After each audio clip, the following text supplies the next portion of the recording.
women brain is too complex. How far it is true? Instagram reels ಅಲ್ಲೆಲ್ಲ ಈ ತರ ಹಾಕಿ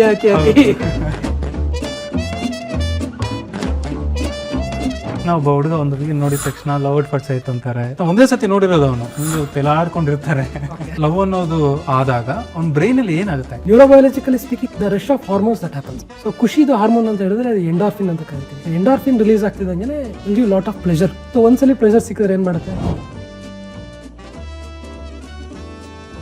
endorphin release ಆಗಿ they are accustom to it. Breakup ಆದಾಗ ಅದೇ ಆಗುತ್ತೆ. ಒಂದೇ ಸಲ ಇವಾಗ ಡಿಪ್ರೈವ್ಡ್ ಆಲ್ಕೋಹಾಲ್ ಕುಡಿತಿದ್ದವರು ಒಂದೇ ಸಲ ಕುಡಿಯೋದ್ ಬಿಟ್ರೆ they will go to withdrawal state ಅಂತ ಹೇಳ್ತಾರೆ. ಕೈ ನಡ್ಕೊಂಡ್ಬಿಡ್ತಾರೆ, ಮನೇಲಿ ಕುತ್ಕೊಂತಿರಲ್ಲ, ಆಡ್ತಿರ್ತಾರೆ. ಇದೇ ತರ ನೋಡಿ ಕಟ್ಟಾಕ್ಬಿಟ್ಟಿದೀವಿ ಇನ್ಫ್ಯಾಕ್ಟ್ ಪೇಷಂಟ್ಸ್ಗೆ. ಸ್ಲೀಪ್ ಡಿಸಾರ್ಡರ್ಸ್ ಅಂತ ಬರ್ತಾ ಇರುತ್ತೆ, ಅದು ಏನಕ್ಕೆ ಬರುತ್ತೆ? The commonest thing is insomnia. ನಿದ್ದೆ ಬರ್ತಿಲ್ಲ. Second thing that we see is hypersomnia. ಯಾವಾಗ ನೋಡ್ರಿ ನಿದ್ದೆ ಮಾಡ್ತಾರೆ ಸರ್. ಪ್ಯಾರಾಸೋಮ್ನಿಯಾಸ್ ಅಂತ ಕರೀತೀವಿ. ಸೊ ನಿದ್ದೆಯಲ್ಲಿ ನಡೆದಾಡ್ತಾರೆ, ನಿದ್ದೆಯಲ್ಲಿ ಮಾತಾಡ್ತಾರೆ. ಲೈಕ್ ಚಿಕ್ಕ ಮಕ್ಕಳು ನೈಟಲ್ಲಿ ಎದ್ದು ಭಯ ಪಡೋದು, ಅಳೋದು, ಯೂರಿನ್ ಪಾಸ್ ಮಾಡಿದಿರುತ್ತೆ. ಮೆಡಿಟೇಷನ್ ಅನ್ನೋದು ನಿಜವಾಗ್ಲೂ ಬ್ರೈನ್ಗೆ ಹೆಲ್ಪ್ ಮಾಡುತ್ತಾ? This topic is per se a very complex topic. Okay. This is not well understood. When we do this EEG, we tend to see certain waveforms. So early alpha, beta, theta, delta, there are multiple ranges of waveforms irutte. These people who meditate to a greater extent, sadhugulu irbodu. So ಅವರಲ್ಲಿ we see something called as gamma waves anta. Okay. They are very high frequency even at rest. Science is not able to explain it. Maybe science is too young yet. ಅವ್ರ head without ಅವ್ರ consent ಅದು shake ಮಾಡ್ತಾನೆ ಇರ್ತಾರೆ. ಎಷ್ಟೊಂದು ಜನ patient coffee ಕೂಡ ಇಟ್ಕೊಳ್ಳೋದಕ್ಕಾಗಲ್ಲ, ಬೇರೆಯವ್ರು ಕುಡಿಸ್ಬೇಕು ಅವ್ರಿಗೆ. ಸೊ ಕಾಫಿ ಇಟ್ಕೊಳಕ್ಕೆ ಹೋಗ್ತಾ ಏನಾಗುತ್ತೆ, ಲೋಟ ಹಿಂಗೆ ಫುಲ್ ಶೇಕ್ ಆಗುತ್ತೆ. ಕೈ ನಮ್ಮ ಮಾತು ಕೇಳ್ತಿರಲ್ಲ, ಸುಮ್ಮನೆ ಈ ಥರ ಚೊಟ್ಟಿಗೆ ಹೋಗ್ಬಿಡೋದು ಆ ಥರ ಆಗ್ತಿರುತ್ತೆ. ಮೂವಿ ಕೈ ನಿಲ್ಲತ್ತಲ್ಲ, ಅದು ಹಿಂಗೆ ಮಾಡ್ಬೋದು, ಸ್ಟ್ರೈಟ್ ಮಾಡ್ಬೋದಾ? ಐ ಫ್ಲಟರ್ ಆಗುತ್ತೆ. ಈ ಐ ಫ್ಲಟರ್ ಆದ್ರೆ ನಿಮ್ಗೆ ದುಡ್ಡು ಬರುತ್ತೆ ಅಂತಾರೆ ಕೆಲವರು. ಇದು ಈ ಫ್ಲಟರ್ ಆದ್ರೆ ನಿನಗೆ ಬ್ಯಾಡ್ ಲಕ್ ಆಗುತ್ತೆ ಅಂತಾರೆ. ನಂಗೆ ಲೆಗ್ ಬಗ್ಗೆ ಅಂತ ನಿಜವಾಗ್ಲೂ ಗೊತ್ತಿಲ್ಲ. ನಾನು ಬಾಕ್ಸಿಂಗ್ ಕಲಿಬೇಕಂತ ಹೋಗಿದ್ದೆ.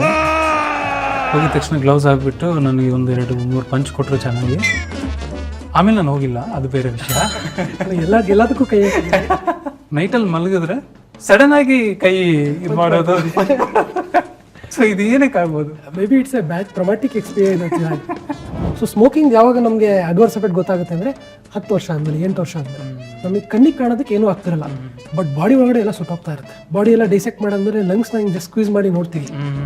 ನೀವು ಮೂವೀಸಲ್ಲೂ ನೋಡ್ತಿರ್ತೀರಿ, ಮೂವಿ ಸ್ಟಾರ್ಟಿಂಗಲ್ಲಿ ಈ ಥರ ಸ್ಕ್ವೀಸ್ ಮಾಡಿ ತೋರಿಸ್ತಾರೆ. ಟಾರ್ ಥರ ಬರ್ತಿರುತ್ತೆ. Hi sir. Welcome to Wild Dog podcast. Thank you. First question, young ಪೀಪಲಲ್ಲಾಗಲಿ ಓಲ್ಡ್ ಏಜ್ ಪೀಪಲಲ್ಲಾಗಲಿ ಸೊ ಅವ್ರಿಗೆ ಮೆಮೊರಿ ಲಾಸ್ ಅನ್ನೋದು ಜಾಸ್ತಿ ಆಗ್ತಾ ಇದೆ. ಸೊ ಇದು ಏನಕ್ಕೆ? ಸೊ ಬೇಸಿಕಲಿ ಮೆಮೊರಿ ಲಾಸ್ ಅಂತ ಹೇಳಿದ್ರೆ we call it as dementia. Usually dementia occurs in elderly population. That is quite common. And if it is happening in an young patient ಅಂತ ಹೇಳಿದ್ರೆ, ಯಂಗ್ ಪರ್ಸನ್ ಅಂತ ಹೇಳಿದ್ರೆ, will not know whether it is true dementia or is it something else. First will have to see whether it is true dementia ಇದೆಯಾ ಅಥವಾ or they just not concentrating. Concentrating ಅಂತ ಹೇಳಿದ್ರೆ it is just the deficit of attention span, or they might be distracted, or they might be too stressed. So sometimes what happens is when they are stressed by their external factors such as familial issues, work pressure, they will not be able to concentrate. So the way how memory works ಅಂತ ಹೇಳಿದ್ರೆ, so it is just like a pen drive. So where we insert a pen drive and when we try to feed it, it has to encode first and then we'll have to retrieve. So encoding is a pathway and then comes retrieving. So when you do not concentrate, a person will not be able to retrieve the same memory. So this is what happens in majority of the young. So it is not actually true dementia. Dementia ಅಂತ ಹೇಳಿದ್ರೆ it is an organic disease. Okay. Organic disease ಅಂತ ಹೇಳಿದ್ರೆ brain ಅಲ್ಲಿರೋ neurons ಅಲ್ಲೇನೆ actually ಸ್ವಲ್ಪ degenerative changes ಆಗಿ they will not be able to encode. So in fact usually most of the people who come to our clinics, young patients especially, stating that they have dementia, ಮರು ಬರ್ತಿದೆ ಅಂತ ಹೇಳಿದ್ರೆ it is not actually true memory loss. It is actually that they are not concentrating well. They're not attentive enough to encode it. So it's a problem of encoding rather than problem of storage or just retrieval. So it's just that they're not concentrating enough to. Okay. So ಇವಾಗ ಈ concentration ಜಾಸ್ತಿ ಮಾಡ್ಬೇಕಂದ್ರೆ like what should we do? So basically it all depends on how well your mindset is. So each one will have varied set of mindset. So suppose I'm too distressed, I go out, I play around, and I'm too socially active, I can concentrate well. And many people who are accustomed to this stressful environment ಇರುತ್ತೆ, IT workers ಇರ್ತಾರೆ, those who travel a lot, who are totally accustomed to this IT kind of work and who are totally in this narrow space of works ಇರುತ್ತಲ್ಲ ಅವ್ರು ಏನಾಗುತ್ತೆ they'll be too pressurized in such kind of events. They'll not be able to concentrate. And we should have an open mindset and open set of mind wherein we are ready to accept things that we listen to. When you don't listen to something, when you're not attentive to some topic, of course you will not be able to encode it as well and you will not be able to recall it. Like ಕಾಲೇಜಲ್ಲಿ ಹುಡುಗಿರು normal ಆಗಿ ನೋಡಿದ ತಕ್ಷಣ ಒಬ್ಬ ಹುಡುಗ ಒಂದು ಬಗ್ಗೆ ನೋಡಿದ ತಕ್ಷಣ ಲವ್ ಅಟ್ ಫಸ್ಟ್ ಆಯ್ತು ಅಂತಾರೆ. ಅದಾಗಿದ ತಕ್ಷಣ ಒಂದೇ ಸತಿ ನೋಡಿರೋದು ಅವನು, ಆದರೆ ಬ್ರೋ ಲವ್ ಮಾಡ್ತಿದ್ದೀನಿ ಬ್ರೋ ಅಂತಾನೆ. ಅಂದರೆ ಕ್ಲೌಡ್ 9 ಇರ್ತಾನೆ ಅವನು, ಒಂದು ತೆಲಾಡ್ಕೊಂಡಿರ್ತಾರೆ. ಸೊ ಲವ್ ಅನ್ನೋದು ಆದಾಗ ಅವ್ನ ಬ್ರೈನಲ್ಲಿ ಏನಾಗುತ್ತೆ ಆ್ಯಕ್ಚುಲಿ? ಸೊ ಈ ಲವ್ ಅಥವಾ ಕ್ರಶ್ ಆಗೋದು ಇದೆಲ್ಲ ಸಹಜ ಆ್ಯಕ್ಚುಲಿ ಬ್ರೈನ್ಗೆ. ಸೊ ಒಂದು ವಸ್ತು ನೋಡಿದ್ರೆ ಕ್ಯೂಟ್ ಆಗಿದ್ರೆ ಇಷ್ಟ ಆಗುತ್ತೆ. ಸೊ ಜೊತೆಗೆ ನಮ್ಮ ಅನಿಸಿಕೆ ಪ್ರಕಾರ ಈ ಥರ ಇರಬೇಕಂತ ಇರುತ್ತೆ. ಅದು ನೋಡಿದಾಗ ಅದು ಇಷ್ಟ ಆಗೋದು ಸಹಜ. ಸೊ ಅದೇ ರೀತಿ ಕ್ರಶ್ ಆಗೋದು ನೀವು ಹೇಳಿದ್ರಲ್ಲ, ಅಲೆಯಲ್ಲಿ ತೇಲಾಡೋದು, ಕ್ಲೌಡ್ 9 ಇವೆಲ್ಲ ನಡೀತದೆ. ಸೊ ನ್ಯೂರೋಬಯಾಲಜಿಕಲಿ ಸ್ಪೀಕಿಂಗ್ ಅಂತ ಹೇಳಿದ್ರೆ it is the rush of hormones that happens. So ಖುಷಿದು ಹಾರ್ಮೋನ್ ಅಂತ ಹೇಳಿದ್ರೆ ಅದು ಎಂಡಾರ್ಫಿನ್ ಅಂತ ಕರಿತೀವಿ. ಸೊ ಎಂಡಾರ್ಫಿನ್ ರಿಲೀಸ್ ಆಗ್ತಿದ್ದಂಗೆ will give lot of pleasure. So ಒಂದ್ಸಲಿ ಪ್ಲೆಜರ್ ಸಿಕ್ಕಿದ್ರೆ ಏನ್ ಮಾಡ್ತೀವಿ ನಾವು, we tend to seek it again, ಮತ್ತೆ ಇನ್ನೊಂದ್ಸಲಿ ಅದೇ ಬೇಕಂತ we tend to keep on seeking it. So ಈಗ ನೀವು ಲವ್ ಮಾಡಿದಾಗಲಿ ಕ್ರಶ್ ಆದಾಗಲಿ, so it is the same hormone that is called endorphin that is releasing. So ಅದೇ ರೀತಿ ಇನ್ನೊಂದು ಕೇಳ್ಬೋದು, ಏನಂದ್ರೆ ಈಗ ಒಬ್ರು ಲವಲ್ಲಿ ಇದ್ದವ್ರಿಗೆ ಏನಾಗುತ್ತೆ, ಎಂಡಾರ್ಫಿನ್ ರಿಲೀಸ್ ಆಗಿ they are accustom to it. Breakup ಆದಾಗ ಅದೇ ಆಗುತ್ತೆ, ಒಂದೇ ಸಲ you are deprived. So deprive ಆದಾಗ ಏನಾಗುತ್ತೆ, ಸೊ ಆಲ್ಕೋಹಾಲ್ ಕುಡಿತಿದ್ದವರು ಒಂದೇ ಸಲ ಕುಡಿಯೋದ್ ಬಿಟ್ರೆ they will go to withdrawal state ಅಂತ ಹೇಳ್ತಾರೆ. ಕೈ ನಡ್ಕೊಂಡ್ಬಿಡ್ತಾರೆ, ಮನೇಲಿ ಕುತ್ಕೊಂತಿರಲ್ಲ, ಆಡ್ತಿರ್ತಾರೆ. ಇದೇ ತರ ನೋಡಿ ಕಟ್ಟಾಕ್ಬಿಟ್ಟಿದೀವಿ ಇನ್ಫ್ಯಾಕ್ಟ್ ಪೇಷಂಟ್ಸ್ಗೆ ನಾವು. ಆಲ್ಕೋಹಾಲಿಕ್ ವಿಡ್ರಾಲ್ಗೆ 10 ವರ್ಷ ಆಲ್ಕೋಹಾಲ್ 8 ವರ್ಷ ಆಲ್ಕೋಹಾಲ್ ಕುಡಿದಿರೋರು ಕುಡಿಯೋದಕ್ಕೆ ಬಿಡ್ಸಕ್ಕೆ ಅಂತಾನೆ ಬರ್ತಾರೆ. ಸೊ ಬಟ್ ಅವಾಗ ಏನಾಗುತ್ತೆ, they will become very irritable because of sudden withdrawal of all this hormones. So same ಇದೇ ರೀತಿ ಆಗುತ್ತೆ ಎಮೋಷನಲ್ ಬ್ರೇಕಪ್ ಆದಾಗ. Emotionally they are too deprived, so many will go into depression. ಹೌದು. So it all depends on the endurance that they have, how well their brain is trained. They should understand the reality, they should be more practical along with being emotional ಅಂತ. Actually once love ಅಂತ ಹೋಗ್ಬಿಟ್ರೆ ಅವ್ರ ಎಲಿಸಿನೇಷನ್ start ಆಗ್ಬಿಡುತ್ತೆ. Opposite person like wings ಎಲ್ಲ ಬಂದ್ಬಿಡುತ್ತೆ.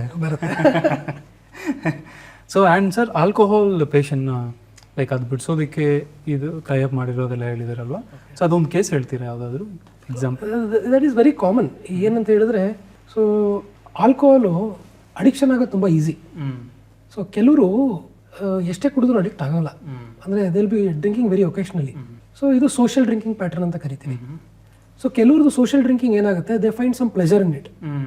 So social drinking ಅವ್ರ pleasure ಕಂಡಾಗ ಆ ಟೈಮಲ್ಲಿ ಮುಂದೆ ಯಾವಾಗಲೂ ಏನೋ ಡಿಪ್ರೆಸಿವ್ ಸ್ಟೇಟ್ಗೆ ಹೋಗ್ತಾರೆ, ಏನೋ ಫ್ಯಾಮಿಲಿಯಲ್ಲಿ ಯಾರ್ದೋ ಡೆತ್ ಆಗುತ್ತೆ, ಅವಾಗ they will be too depress. They think okay alcohol ಕುಡಿದ್ರೆ I was feeling better, so I try an glass of whisky or something ಅಂತ they will try. So once they find pleasure in it, ಮುಂಚೆ ಏನೋ deprive ಆಗಿರ್ತಾರೆ ಏನೋ ಫ್ಯಾಮಿಲಿಯಲ್ಲಿ issue ಇಂದಾಗಿ, so then it becomes an addictive. ಮುಂಚೆ ತೊಗೊಂತಿದ್ದು just for social occasions, but ಇವಾಗ ಅವ್ರು ತೊಗೊಂತಿರೋದು it is to cope up. Cope up ಆಗಿ ಇನ್ನೊಂದು ಕೆಟ್ಟ ಪದಾರ್ಥದ ನಾವು ಹಿಂದೆ ಹೋದ್ರೆ ಏನಾಗುತ್ತೆ, it becomes an addiction. So ಈ ಥರದ ಅಡಿಕ್ಷನ್ ಆದಂತ ಹೇಳಿದ್ರೆ, so for span of 2 to 3 years continuous ಕುಡಿತಾರೆ, ಕೆಲವರು 10 years ಕುಡಿದವರು ಇದ್ದಾರೆ. ಇವ್ರಿಗೆ ಬಿಡ್ಸೋದು ಭಾಳ ಕಷ್ಟ. ಬಿಡ್ಸೋದು ಕಷ್ಟ ಅಂತ ಹೇಳಿದ್ರೆ, first thing is they must be motivated ಅಂತ ಹೇಳಿದ್ರೆ they would want to leave. ಕೆಲವ್ರಿಗೆ ಬಿಡ್ಸೋದಕ್ಕೆ ಅವ್ರಿಗೆ ಒಪ್ಪಿಗೆ ಇರಲ್ಲ, ಹೆಂಗಾರ ಇರಲಿ ಬಿಡು ಅಂತ ಹೇಳ್ಬಿಟ್ಟು ಕರ್ಕೊಂಡ್ಬಂದ್ಬಿಡ್ತಾರೆ. ಪೇರೆಂಟ್ಸ್ ಫೋರ್ಸ್ ಅಥವಾ ಪಿಯರ್ ಪ್ರೆಷರ್ ಇರುತ್ತೆ, ಫ್ರೆಂಡ್ಸ್ ಎಲ್ಲ ಕರ್ಕೊಂಡ್ಬರ್ತಾರೆ ಬಿಡಪ್ಪ ಅಂತ. ಯೂಶಲಿ ಫ್ರೆಂಡ್ಸ್ ಕರ್ಕೊಂಬರಲ್ಲ, ಫ್ರೆಂಡ್ಸ್ ಇನ್ನು ಕುಡಿ ಅಂತಾರೆ, ಬಟ್ ದೇರ್ ಆರ್ ಸಿನಾರಿಯೋಸ್ ಕರ್ಕೊಂಬರೋದು. ಅವ್ರಿಗೆ ಕಟ್ಟಾಕಿದ್ರು ಬಿಡ್ಸೋದಕ್ಕೆ ಭಾಳ ಕಷ್ಟ. ಏನೇ ಮಾಡಿದ್ರು ಅವರು ಮತ್ತೆ ಹೋಗ್ತಾರೆ, ಮತ್ತೆ ಕುಡಿತಾರೆ, ರಿಪಿಟೇಟಿವ್ ಬಿಹೇವಿಯರ್ ಆಗ್ತಾನೆ ಇರುತ್ತೆ. ಸೊ ಅದಕ್ಕೆ we give certain medications. So ಈಗ ಸ್ಮೋಕಿಂಗ್ ಅಷ್ಟೇ, ಸ್ಮೋಕಿಂಗ್ ಎಲ್ಲ ನಿಕೋಟಿನ್ ಪ್ಯಾಚಸ್ ಅಂತ ಬರುತ್ತೆ. ಸೊ ಸ್ಮೋಕಿಂಗ್ ಅಲ್ಲಿ ಈಗ ಒಂದು ಕೆಮಿಕಲ್ ಅಲ್ಲ, ನಿಕೋಟಿನ್ ಅನ್ನೋ ಕೆಮಿಕಲ್ ಏನಿದೆ, that is the one that is actually giving a pleasure. So nicotine patch ಏನಿರುತ್ತೆ, ಸೊ ಪ್ಯಾಚಲ್ಲಿ ಬರೀ ನಿಕೋಟಿನ್ ಮಾತ್ರ ಅಂಶ ಇರುತ್ತೆ. ಸ್ಮೋಕಲ್ಲಿ ಸಿಗರೇಟಲ್ಲಿ ಏನಿರುತ್ತೆ, ಥೌಸಂಡ್ಸ್ ಆಫ್ ಕೆಮಿಕಲ್ಸ್ ಇರುತ್ತೆ. So wanted chemical, unwanted chemical, carcinogens, cancer cause ಮಾಡೋಂಥ ಕೆಮಿಕಲ್ಸ್ ಎಲ್ಲ ಇರುತ್ತೆ, ಎಲ್ಲನೂ ಇನ್ನೇನು ಮಾಡ್ತಾರೆ. ಟೆಂಪ್ರರಿ ಏನು ಮಾಡ್ತೀವಿ, put some patch and then we calm them down. We reduce their craving ಅಂತ ಹೇಳಿದ್ರೆ ಬೇಕು ಅಂತ ಅನ್ನಿಸ್ತಾ ಇರುತ್ತೆ ಅವ್ರ ಮನಸ್ಸಿಗೆ, ಕ್ರೇವಿಂಗ್ ರಿಡ್ಯೂಸ್ ಮಾಡ್ತೀವಿ. ಸೊ ಆಲ್ಕೋಹಾಲ್ ಅಷ್ಟೇ. ಸೊ ಇದೇ ಥರ ಮಲ್ಟಿಪಲ್ ಡ್ರಗ್ಸ್ ಇದಾವೆ, ಅಕ್ಯಾಂಪ್ರೋಸ್ಟೇಟ್ ಅಂತ ಇದೆ, ನಾಲ್ಟ್ರೆಕ್ಸೋನ್ ಅಂತ ಇದೆ. ಸೊ ಈ ಮೆಡಿಕೇಶನ್ ಕೊಟ್ಟಾಗ there craving will come down. So whatever given, whatever said and in any disease, ಯಾವುದೇ ಕಾಯಿಲೆ ಆಗಿರ್ಬೋದು, ಫಸ್ಟ್ ಥಿಂಗ್ ಅಂತ ಹೇಳಿದ್ರೆ patient should be motivated. Patient motivate ಇಲ್ಲ ಅಂತ ಹೇಳಿದ್ರೆ ನೀವು ಏನು ಮಾತ್ರ ಕೊಟ್ಟರು it is very difficult for us to treat. So actually ಒಂದು ವಿಡಿಯೋ ನೋಡ್ತಾ ಇದ್ದೆ, ಒಬ್ಬ ಇಂಟರ್ವ್ಯೂವರು ಅವ್ರನ್ನ ಕೇಳ್ತಾರೆ, ಒಬ್ಬ ಪರ್ಸನ್ನ, you will drink regularly or occasionally ಅಂತ ಕೇಳ್ತಾರೆ. I drink ಒಕೇಶನಲಿ but that occasion comes regularly ಅಲ್ಲ. What is regular for you might be an occasion for me. That nobody. Sir, next question. Many people say like women brain is too complex, so ಅವ್ರ ಬ್ರೈನ್ನ handle ಮಾಡೋದು too complex ಅನ್ನೋ ಥರ ಕೇಳ್ಪಟ್ಟಿದ್ದೀನಿ. So how far it is true?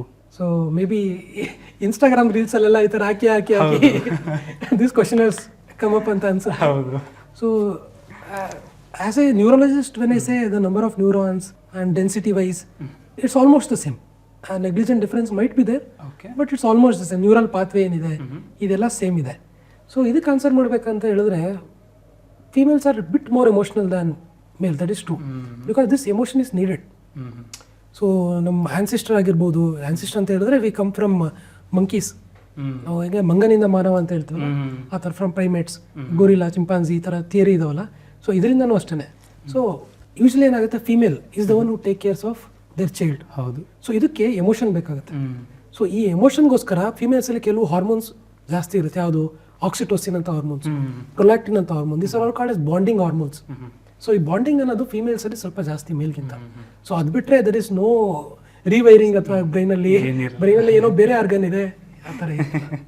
Okay, actually ಅದೇ ಒಬ್ಬರು ಒಂದು book ಬರೆದಿರ್ತಾರೆ sir, like how to understand women ಅಂತ ಒಂದು ಬುಕ್ ಇರುತ್ತೆ. ಎಷ್ಟು ದಪ್ಪ ಇರುತ್ತೆ, ಓಪನ್ ಮಾಡಿದ್ರೆ ಅದರಲ್ಲಿ ಒಂದು ಏನು ಇರಲ್ಲ, ಪ್ಲೇನ್ ಬ್ಲ್ಯಾಂಕ್ ಪೇಜಸ್ ಇರುತ್ತೆ. ಬೇಸಿಕಲಿ ಯು ಕ್ಯಾನಾಟ್ ಅಂಡರ್ಸ್ಟ್ಯಾಂಡ್ ಅಂತ ಹಂಗೆ ಹಾಕಿದ್ರು. ಸೊ ನೀವು ಹೇಳ್ದಂಗೆ ಲೈಕ್ ಏಜ್ ಆಗ್ತಾ ಮೆಮೊರಿ ಲಾಸ್ ಆಗ್ತಾ ಇರುತ್ತೆ. ಸೊ ಅದನ್ನ ಕಡಿಮೆ ಮಾಡ್ಬೇಕಂದ್ರೆ ಏನು ಮಾಡೋದು? We should start to keep on exercising our brain. So what do exercise, what do mean by exercising our brain ಅಂತ ಹೇಳಿದ್ರೆ the same way that we try to build, when you try to build our body we go to gym and then we build our muscles. The same way we have to be mentally active. So a person, a layman who does a job, kind of mundane kind of work, such as ಏನಂತ ಹೇಳಿದ್ರೆ who doesn't have to think much. ಈಗ ಅಂಗಡಿಲಿ ಕುಂತಿರ್ತಾರೆ, ಅಂಗಡಿಲಿ they don't do much. ಏನು ಇತ್ತ ಕೊಡ್ತಾರೆ, basic calculation calculator ಮಾಡ್ತಾರೆ. ಆ ಕ್ಯಾಲ್ಕುಲೇಟರ್ ಯೂಸ್ ಮಾಡೋದ್ರ ಬದಲು we'll have to try to do it in pen and paper ಅಲ್ಲಿ ಮಾಡಿಸ್ಬೇಕು. The old way that we are doing earlier. So ಮೆಂಟಲ್ಗೆ ನಾವು ಬ್ರೈನ್ಗೆ ಎಷ್ಟು ವರ್ಕ್ ಕೊಟ್ಟಷ್ಟು ಅದು will become more and more sharper. So ಈಗೇನು ಹೇಳ್ತೀವಿ, ರೆಸ್ಟ್ಸ್ ಯು ಅಂತ ಹೇಳ್ತೀವಿ. The same way if you rest your brain, it is going to rest. So rather than resting your brain and resting, what you do, you have to give some amount of cognitive work to your brain in the form of mental exercises, calculations ಇರ್ಬೋದು. Basically you will have to challenge your brain rather than keeping it soft, ಅಥವಾ rather than stop thinking. Just like vehicle, like use ಮಾಡ್ತಿದ್ದು ಚೆನ್ನಾಗಿರುತ್ತೆ. So in the same way exercise ಹೋದಾಗ gym ಮಾಡಿದ್ರೆ when you exercise your biceps ಅಂತ ಹೇಳಿದ್ರೆ biceps will grow stronger and it will be bulkier. The same way if you exercise your brain, then your brain will be stronger and will be cognitively more active in the later part of the years. And even the other thing is that the incident of dementia is an organic disease. So it's a disease anta helide. So those who are mentally very active, the incidence of dementia is also very low. Okay. But one thing what happens is, a person if they are not cognitively active ಅಂತ ಹೇಳಿದ್ರೆ, ಈಗ villagers ಇರ್ತಾರೆ. So what they do, ವಯಸ್ಸಾಗ್ತಾ ಅರಳೋ ಮರಳು ಅಂತ ಕರೀತಾರೆ. So they ignore it. So true dementia ಇದ್ರೂ ಸಹ ಏನಾಗುತ್ತೆ, they don't come and consult. So they label, okay ವಯಸ್ಸಾಗಿದೆ, ಇವರು ಮರೆತುಬಿಟ್ಟಿದ್ದಾರೆ. So many times they will be suffering from organic disease such as dementia. So these things will have to be kept in mind when we evaluate. And early medical consultation to consult a neurologist is of course important in such elderly group. So and is there any like techniques to increase our attention and focus? So technique is that you will have to start from small. It's like you'll have to build up smaller things. And so it all start from the basic work that you do. So suppose you are a teacher, so instead of just teaching the same thing, you'll have to improve your teaching skills. In terms of you'll have to be more interactive. You cannot teach the same way that you are teaching 15 years back or 20 years back. Now the sessions have become more interactive. You'll have to put more mental work and you'll have to teach in such a way that ಯಾವ ಥರ ಅಂತ ಹೇಳಿದ್ರೆ ಮಕ್ಳಿಗೂ ಅದು ಇಷ್ಟ ಆಗಬೇಕು. So this in case of A teacher. ನೀವು ಈಗ ಆರ್ಟಿಸ್ಟ್ ಇದ್ದೀರಾ ಅಂತ ಹೇಳಿದ್ರೆ you'll have to try to improvise your skills. ನೀವು ಮೆಂಟಲ್ ಎಕ್ಸರ್ಸೈಸ್ ಅಂತ ಹೇಳಿದ್ರೆ ಕುತ್ಕೊಂಡ್ಬಿಟ್ಟು ನಾನು ಜಪ ಮಾಡಬೇಕು, ಇಲ್ಲ ಏನೋ ಕುತ್ಕೊಂಡು ಮೆಡಿಟೇಟ್ ಮಾಡಿದ್ರೆ ಮಾತ್ರ ಇಂಪ್ರೂವ್ ಆಗುತ್ತೆ ಅಂತಲ್ಲ. It is just improvising your own self. So this will help your brain to mature, and it will also help your brain to connect more synapses. So ಇವಾಗ ಲೈಕ್ ನೀವು ಹೇಳಿರೋ ಪ್ರಕಾರ ಲೈಕ್ ಸ್ವಲ್ಪ creative ಥಿಂಕಿಂಗ್ಸ್ನ add ಮಾಡಿಕೊಂಡು ಹೋಗ್ತಾ ಇದ್ರೆ Creative thinking in our own work rather than doing something else, something new. If they're interested, of course they can do. Okay So, but it is always easier to improve our own work so that we can grow professionally as well as it will help with our cognitive performances as well. Okay okay so and ಈ sleep disorders ಅಂತ ಬರ್ತಾ ಇರುತ್ತೆ so ಅದು ಏನಕ್ಕೆ ಬರುತ್ತೆ? Sleep disorders, there are multiple types. One, I mean, as we see multiple kinds of disorders, the commonest thing is insomnia. Insomnia, ನಿದ್ದೆ ಬರ್ತಿಲ್ಲ. Second thing that we see is hypersomnia. ಯಾವಾಗ ನೋಡ್ರಿ ನಿದ್ದೆ ಮಾಡ್ತಾರೆ ಸರ್. ಓಕೆ ಅದು ಇದು ಹೈಪರ್ಸೋಮ್ನಿಯಾ. ಕನ್ನಡದಲ್ಲೂ ಯಾವುದೋ ಒಂದು ಮೂವಿ ಬಂದಿತ್ತು ಅಂತ ಅನ್ಸುತ್ತೆ, ಲೂಸಿಯಾ, ಒಂದು movie was there. I mean hypersomnia, there multiple causes. ಇನ್ನು ಕೆಲವ್ರು ಏನಾಗುತ್ತೆ, they tend to sleep well but ಸ್ಲೀಪಲ್ಲಿ ನಿದ್ರೆಯಲ್ಲಿ ನಡೆದಾಡ್ತಾರೆ. ಹೌದು, ಇವೆಲ್ಲ ಪ್ಯಾರಾಸೋಮ್ನಿಯಾಸ್ ಅಂತ ಕರಿತೀವಿ. ಸೊ ನಿದ್ದೆಯಲ್ಲಿ ನಡೆದಾಡ್ತಾರೆ, ನಿದ್ದೆಯಲ್ಲಿ ಮಾತಾಡ್ತಾರೆ. So there are, it's a broad spectrum of sleep disorders. Like ಚಿಕ್ಕ ಮಕ್ಕಳು ನೈಟಲ್ಲಿ ಎದ್ದು ಭಯ ಪಡೋದು, ಅಳೋದಿರುತ್ತೆ. ಕೆಲವು ಸಲ ನಾಕ್ಟರ್ನಲ್ ಎನ್ಯೂರಿಸಿಸ್ ಅಂತ ಕರಿತೀವಿ, ಯೂರಿನ್ ಪಾಸ್ ಮಾಡೋದಿರುತ್ತೆ. So till certain age it is fine, till 5-6 years of age it is fine, nocturnal enuresis, but it should not cross after that. So other thing is, ಮಕ್ಕಳಲ್ಲಿ usually ಏನಕ್ಕೆ ಈ ಥರ ಆಗುತ್ತೆ ಅಂತ ಹೇಳಿದ್ರೆ, it is more related to parenting. So they should not pressurise them much. Okay. So ಮಕ್ಕಳು ಹೇಗೆ ಅಂತ ಹೇಳಿದ್ರೆ, what is sleep, nobody knows what sleep is. ಎರಡು ಫೇಸ್ ಬರುತ್ತೆ, ಒಂದು REM ಸ್ಲೀಪು, ಇನ್ನೊಂದು NREM ಸ್ಲೀಪ್ ಅಂತ. ಸೊ REM ಸ್ಲೀಪಲ್ಲಿ we are just locked, but we tend to dream there. You will not be able to move. ಒಂದು ಸ್ಲೀಪಲ್ಲಿ ನೀವು ಜ್ಞಾಪಿಸ್ಕೊಳ್ಳಿ, ಎಲ್ಲರೂ ಅಷ್ಟೇ, ನೀವು ಅಷ್ಟೇ, ನಿದ್ದೆ ಮಾಡೋ ಒಂದು ಟೈಮಲ್ಲಿ ನೀವು ಒದ್ದಾಡ್ತೀರಿ, ಇನ್ನೊಂದು ಟೈಮಲ್ಲಿ ಯು ಜಸ್ಟ್ ಪ್ಯಾರಲೈಸ್ಡ್. ಹೌದು, you will not even able to move a bit. So that is called REM phase of sleep. So ಈ ಡ್ಯೂರೇಷನ್ ಆಫ್ ಸ್ಲೀಪಲ್ಲಿ ಏನಾಗುತ್ತೆ ಅಂತ ಹೇಳಿದ್ರೆ, ಬೆಳಗ್ಗಿಂದ ಏನೇನು ನಡೆದಿರುತ್ತೆ, ಓಕೆ, ಸೊ ಅದೆಲ್ಲ we try to consolidate it. So ಬೆಳಗ್ಗೆ ಎಲ್ಲ ಏನೇನು ಪ್ರೆಷರ್ ಹಾಕಿರ್ತಾರೆ parents, some bad incidents that occurred in adults life, ಆ ಥರ ಇರ್ಬೋದು, ಇವೆಲ್ಲ ಕನ್ಸಲ್ಟೇಟ್ ಆಗುತ್ತೆ ಅಲ್ಲಿ. It is just farming the memory form ಮಾಡುವಾಗ ಇದೆಲ್ಲ ಜ್ಞಾಪಕ ಬರುತ್ತೆ. It is the same emotion that reflects. Okay. So usually NREM ಸ್ಲೀಪಲ್ಲಿ ಈ ಥರ ಆದಾಗ child tends to scream, they tend to wake up. So ಇದೊಂದಿದೆ. ಸೊ ಇನ್ನೂ ಒಂದು ಡಿಸೀಸ್ ಏನಂತ ಹೇಳಿದ್ರೆ RBD ಅಂತ ಕರಿತೀವಿ, REM ಸ್ಲೀಪ್ ಬಿಹೇವಿಯರಲ್ ಡಿಸಾರ್ಡರ್ ಅಂತ. ಸೊ ಇದರಲ್ಲಿ ನಾನು ಹೇಳಿದೆ, ಎರಡು ಫೇಸ್ ಇದೆ. ಒಂದು ಸ್ಲೀಪಲ್ಲಿ REM ಸ್ಲೀಪಲ್ಲಿ ನಾವು ಲಾಕ್ ಆಗಿಬಿಟ್ಟಿರ್ತೀವಿ, ನಾವು ಮೂವ್ ಆಗೋದೇ ಇಲ್ಲ ಸ್ವಲ್ಪನೂ, ಬಟ್ ಬ್ರೀತಿಂಗ್ ಒಂದು ಮಾತ್ರ ಉಳ್ಕೊಂಡಿರುತ್ತೆ. ಆ ಫೇಸಲ್ಲಿ ಕೆಲವರು ಏನು ಮಾಡ್ತಾರೆ, ಕಿರ್ಚಾಡೋದು, ಯಾರೋ ಬಂದ್ರು ಈ ಥರ ದುಕ್ಕು ಅಂತ ಹೇಳೋದು. ತುಂಬಾ ವರ್ಷದಿಂದ ನಮ್ಮ ಪೇರೆಂಟ್ಸು ಅಥವಾ ನಮ್ಮ ಫ್ಯಾಮಿಲಿಯಲ್ಲಿ ಯಾರೋ ಮೆಂಬರ್ಸ್ ಮಾಡೋದು ನೋಡ್ತಿರ್ತೀವಿ. ಸೊ ಇದು ಟೆಲ್ಟೇಲ್ಸ್ ಏನಂತ ಕರಿತೀವಿ ಅಂತ ಹೇಳಿದ್ರೆ, ಡಿಮೆನ್ಷಿಯಾ ಕಾಯಿಲೆಗಳು ಮತ್ತು ಕೆಲವು ಪಾರ್ಕಿನ್ಸನ್ಸ್ ಕಾಯಿಲೆಗಳಲ್ಲಿ ಈ REM ಸ್ಲೀಪ್ ಬಿಹೇವಿಯರಲ್ ಡಿಸಾರ್ಡರ್ ಮೊದಲೇ ಬಂದಿರುತ್ತೆ, ಒಂದು 20-30 ವರ್ಷ ಮುಂಚೆ ಬಂದಿರುತ್ತೆ. 30 years ಡೌನ್ ದ ಲೈನ್ ನಮಗೆ ಪೇಷಂಟ್ ಬರ್ತಾರೆ, ಪಾರ್ಕಿನ್ಸನ್ಸ್ ನಾನು ಮುಂಚೆ ಹೇಳಿದ್ನಲ್ಲ, ಡೀಪ್ ಬ್ರೈನ್ ಸ್ಟಿಮ್ಯುಲೇಷನ್ ಎಲ್ಲ ಮಾಡ್ತೀನಿ ಅಂತ. ಆ ಕಾಯಿಲೆಯಲ್ಲಿ ಕೈ ನಡ್ಕ ಇರುತ್ತೆ, ಸ್ಲೋ ಆಗಿಬಿಟ್ಟಿರ್ತಾರೆ ನಡೆಯೋದ್ರಲ್ಲಿ, ಕೈ ಬೀಸ್ತಾನೆ ಇರಲ್ಲ, ರೋಬೋಟೆಕ್ ನಡೀತಿರ್ತಾರೆ ಆಲ್ಮೋಸ್ಟ್.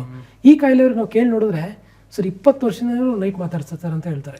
ಕಿರ್ಚಾಡೋದು, ಯಾರೋ ಬಂದು ಯಾರು ಇರೋದೇ ಇಲ್ಲ, ಈ ಥರ ನೈಟ್ ಎಲ್ಲ ದೂಕೋದು, ಈ ಥರ ಎಲ್ಲ ಮಾಡ್ತಾ ಇರ್ತಾರೆ ಅಂತ ಹೇಳ್ತಾರೆ. So sleep per se is a very vast topic and yet to be discovered it. I mean lot of things has to be discovered in sleep, why it's happening ಅಂತ. Many things are explained, many things are unexplained. So ನನಗೆ ಒಂದು 3 months back ಒಂದು incident ಆಗಿತ್ತು.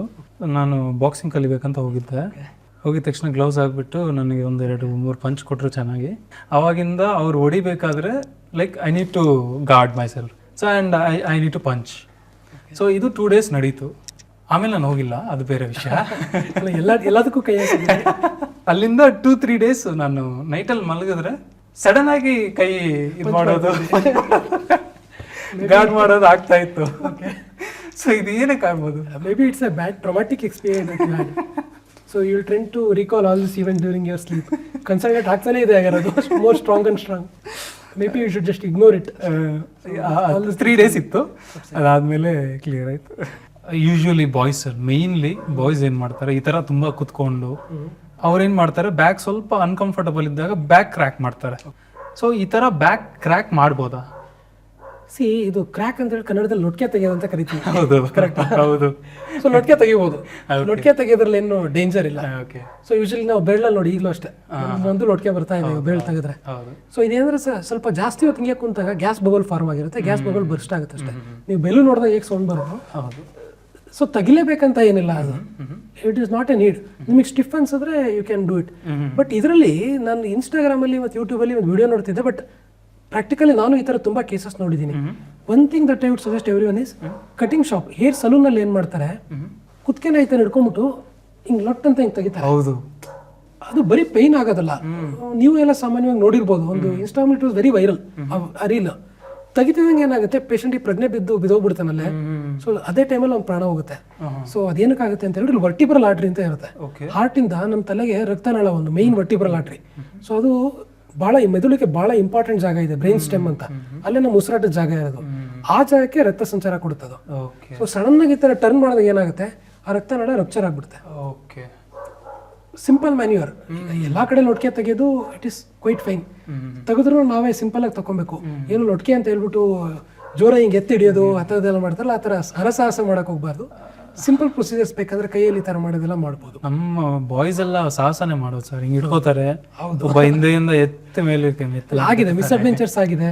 ಎಷ್ಟೊಂದ್ಸಲಿ road traffic accident ಆದಾಗಲೂ stroke ಆಗ್ಬಿಡುತ್ತೆ. ಏನಕ್ಕೆ ಅಂತ ಹೇಳಿದ್ರೆ blood vessels are very thin.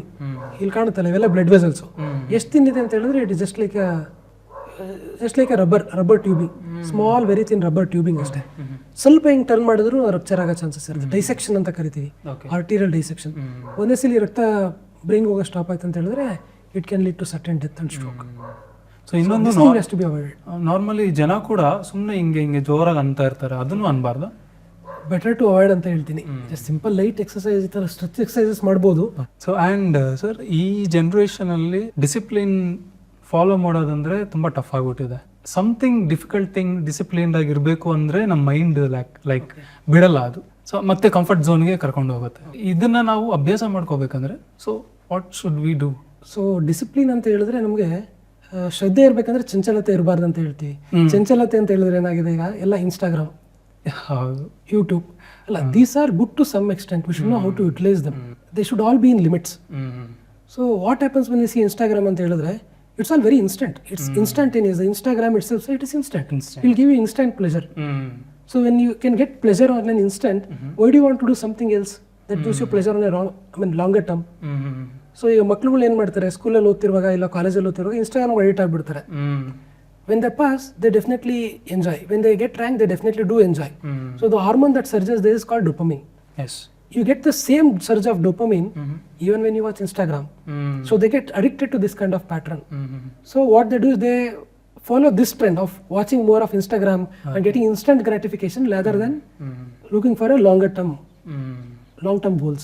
Before ಹೇಳ್ದಂಗೆ ನೀವು ಇನ್ಸ್ಟಾಗ್ರಾಮ್ ಇನ್ಸ್ಟೆಂಟ್ ಗ್ರಾಟಿಫಿಕೇಶನ್ ಬರುತ್ತೆ ಅಂದ್ರಲ್ವಾ, ಸೊ ನೀವೆಷ್ಟು ಯೂಸ್ ಮಾಡ್ತೀರಾ sir Instagram? So maybe, I mean, I have not kept record of it, but maybe less than 30 minutes a day. 30 minutes per day? Less than 30 minutes, but Instagram, YouTube, all this social media including, I would watch less than 30 minutes. Yeah. And in fact, we can utilize it for positive purposes also. Yes. In terms of, we get lot Marketing of updates on also. news, marketing. Yes. So they try to summarize. There are very good channels on Instagram as well.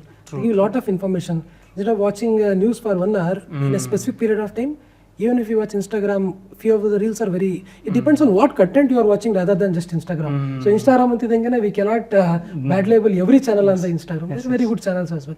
You have to be selective. ಈ ಪ್ರಪಂಚದಲ್ಲಿ ಒಳ್ಳೆಯದು ಇದೆ, ಕೆಟ್ಟದ್ದು ಇದೆ. It all depends on how we choose.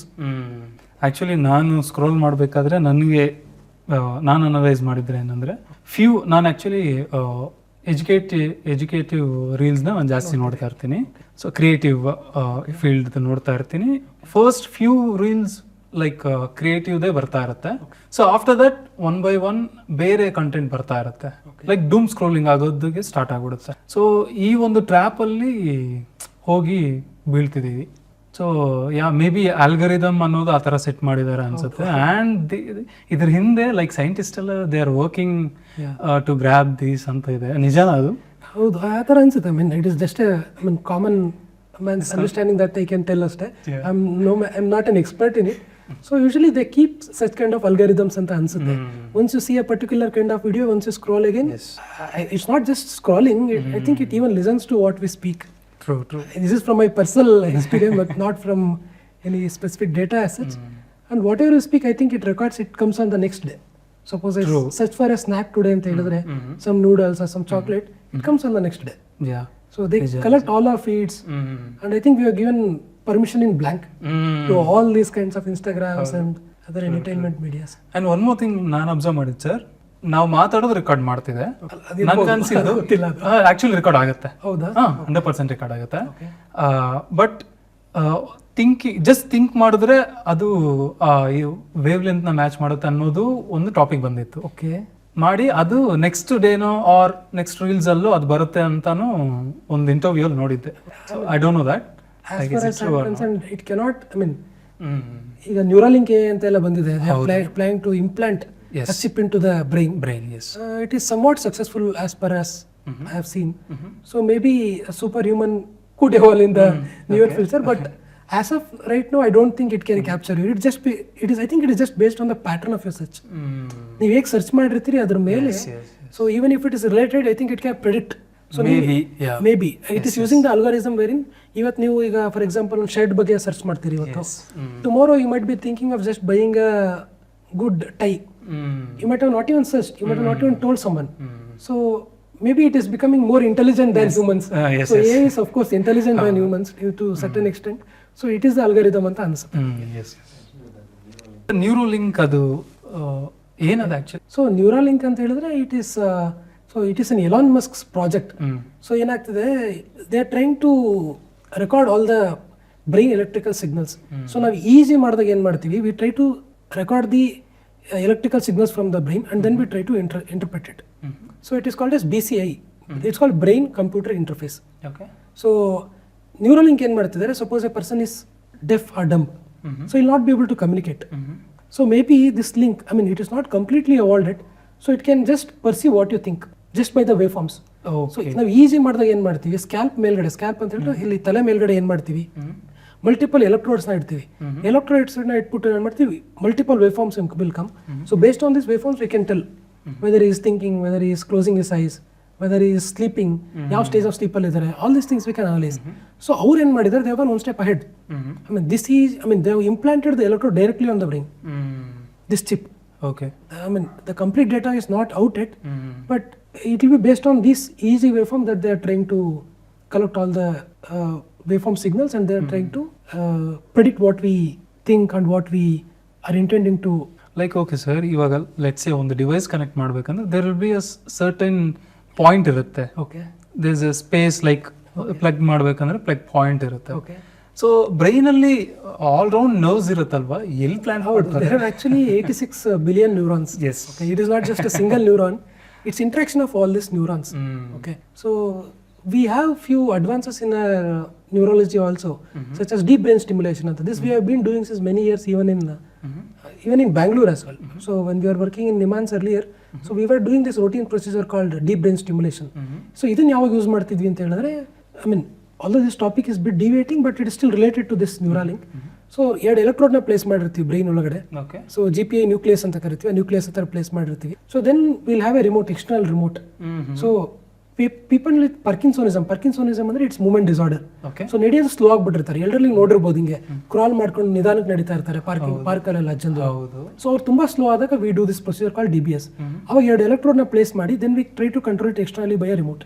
Okay. So as soon as so it is like a remoting the, I mean from an external signal we are trying to control the brain. Okay. So ಅದು signal increase ಮಾಡಿದಷ್ಟು ಏನಾಗುತ್ತೆ, people train to walk better. Okay. Yeah, it is like remote control. Game, just like games. Yeah, one funny incident related to this ಅಂತ ಹೇಳಿದ್ರೆ, so we had done DBS to a patient. They were from West Bengal, I guess. So and we had a remote. That remote stopped working. And we give that remote to patient itself. When they go home, they can adjust it by 0.5. Okay. I mean, that's not by huge margin. Very minimal control we give it to patient relative. We can slow ಆಗ್ಬಿಟ್ರೆ ಏನಾದ್ರು ಅಂತ ನಾವು ಕೊಟ್ಟಿರ್ತೀವಿ. So not to a greater extent. So that remote stopped working. And you know who was upset there? It was not the patient. It was actually the patient's wife. She wanted to control him. Okay. Since she was not able to control him, she brought the patient all the way from West Bengal to Bangalore just to get a good control on the remote. So these things tend to happen. ನಾನು actually one of my friend's mother like mentally ಸ್ವಲ್ಪ she speaks, she answers herself. Like ಈ ಥರ 2-3 characters ಇವರೇ ಮಾತಾಡ್ತಾರೆ, ಇವರೇ answer ಮಾಡ್ತಾರೆ, ಅದಕ್ಕೆ ಮತ್ತೆ ಇನ್ನೊಬ್ರು ಅದಕ್ಕೆ ಕಮೆಂಟ್ ಮಾಡ್ತಾರೆ. Same person. ಇನ್ನೊಬ್ರು ಅಂತ ಹೇಳಿದ್ರೆ ಅವರೇ 3 ಕ್ಯಾರೆಕ್ಟರ್ಸ್ ಅವರೇ. ಓಕೆ. ಸೊ ಲೈಕ್ ಒಂದು ಹಾಸ್ಪಿಟ್ಲ್ಗೆ ಹೋಗಿದ್ವಿ, ನನ್ಗೆ ಗೊತ್ತಿರಲಿಲ್ಲ ಆ್ಯಕ್ಚುಲಿ ಏನಾಗಿದೆ ಅಂತ. ಹಾಸ್ಪಿಟ್ಲಿಗೆ ಹೋದ್ವಿ, ನಾನು ಆಚೆ ಇದ್ದೆ, ಅವರು ಒಳಗಡೆ ಹೋಗಿದ್ರು. ಒಂದು ಲಾನ್ ಇದೆ, ಲಾನ್ ಮಧ್ಯೆ ಒಂದು ರೂಟ್ ಇದೆ ಆಚೆ ಬರೋದಕ್ಕೆ, ground floor first floor. So ಅಲ್ಲಿ ಒಬ್ಬ ಪರ್ಸನ್ ಲಿಫ್ಟಿಂದ ಕೆಳಗೆ ಬರ್ತಾರೆ, ಹಿಂಗೆ ಬಂದು ನಡ್ಕೊಂಬಂದು ಇಲ್ಲಿ ಸನ್ಸೆಟ್ ಆಗ್ತಾ ಇತ್ತು, ಅಲ್ಲಿ ಬಂದು ಹಿಂಗೆ ನಿಂತ್ಕೊಂಡು ಹಿಂಗೆ ನೋಡ್ತಾರೆ, ಹಂಗೆ ಮತ್ತೆ ಹೋಗ್ಬಿಟ್ಟು ನಡ್ಕೊಂಡು ಮೇಲ್ಗೆ ಹೋಗ್ತಾರೆ. 2 minutes ಆದಮೇಲೆ ಮತ್ತೆ ಲಿಫ್ಟಲ್ಲಿ ಬರ್ತಾರೆ, ಮತ್ತೆ ನಡ್ಕೊಂಬಂದು ನೋಡಿ ಮತ್ತೆ ಹೋಗ್ತಾರೆ. 2-3 times ಹಂಗೆ ನೋಡ್ಕೊಂಡು ಹೋಗ್ತಾ ಇದ್ದಾರೆ. ಏನು ಇವ್ರು ಹಿಂಗೆ ಮಾಡ್ತಿದ್ದಾರೆ ಅಂತ ನಾನು ಹಿಂಗೆ ನೋಡ್ತಾ ಇದ್ದೆ. ಆಫ್ಟರ್ 30 minutes ನಮ್ಮ ಫ್ರೆಂಡ್ ಬರ್ತಾರೆ, ಅವ್ರು ನೋಡು ಅಂದೆ, ಅವನು ನೋಡ್ದ. ಏನಾಯ್ತು ಅವ್ರಿಗೆ? ಬ್ರೋ ಇದು like mental disorder hospital bro ಅನ್ನಂತ ಅಂದರು. ನನಗೆ ಅವಾಗ ಅನ್ನಿಸ್ತು ಲೈಕ್ ಮೈಂಡ್ ಅನ್ನೋದು ಒನ್ಸ್ ಸ್ವಲ್ಪ ಏನಾದರೂ ಇಶ್ಯೂಸ್ ಆದರೆ ಫುಲ್ ಬಾಡಿನ ತೊಟ್ಟಿಯಲ್ಲಿಲ್ಲ ಅಂತ ಹೇಳಿದ್ರೆ ಮುಗೀತು. ಸೊ ಈ ಇನ್ಸ್ಟೆನ್ಸ್ ಅಂತ ಹೇಳಿದ್ರೆ, ಸೊ ಇದು ನೀವು ಫಸ್ಟ್ ಹೇಳಿದ್ರಲ್ಲ, ಅವ್ರವರೇ ಮಾತಾಡ್ಕೊಂತಿದ್ರು. ಹೌದು. ಸೊ ಇದನ್ನ we can call it a split personality in simple terms. ಈಗ ನಾವು ಕನ್ನಡ ಮೂವಿಯಲ್ಲೂ ಆಪ್ತಮಿತ್ರ ಅದನ್ನೆಲ್ಲ we have seen, it's classically a split personality disorder. There are many movies on this also. So ಇದೇನಂತ ಹೇಳಿದ್ರೆ we call it as hallucination and delusion. Hallucination ಅಂತ ಹೇಳಿದ್ರೆ, so ಇದರಲ್ಲಿ visual ಇರುತ್ತೆ, ಆಡಿಟರಿ ಇರುತ್ತೆ. ಕಾಮನ್ಲಿ ವಿಜುವಲ್ ಅಂತ ಹೇಳಿದ್ರೆ ಅಲ್ಲಿ ಯಾರು ಕುಂತ ಇರಲ್ಲ. ಸೊ ಅವರು ಕುಂತ್ಕೊಂಡು ಮಾತಾಡ್ತಾರೆ, ಹಸ್ಬೆಂಡ್ ಸತ್ತಿರ್ತಾರೆ, ಡೆತ್ ಆಗ್ಬಿಟ್ಟಿರುತ್ತೆ ಒಂದು 5 years 10 years ಬ್ಯಾಕ್. ಅವರಿಲ್ಲ ಇದಾರೆ ಇಲ್ಲಿ ಅಲ್ಲಿ ಕುತ್ಕೊಂಡು ಮಾತಾಡ್ತಿದ್ದಾರೆ ಅಂತ ಮಾತಾಡ್ತಿರ್ತಾರೆ.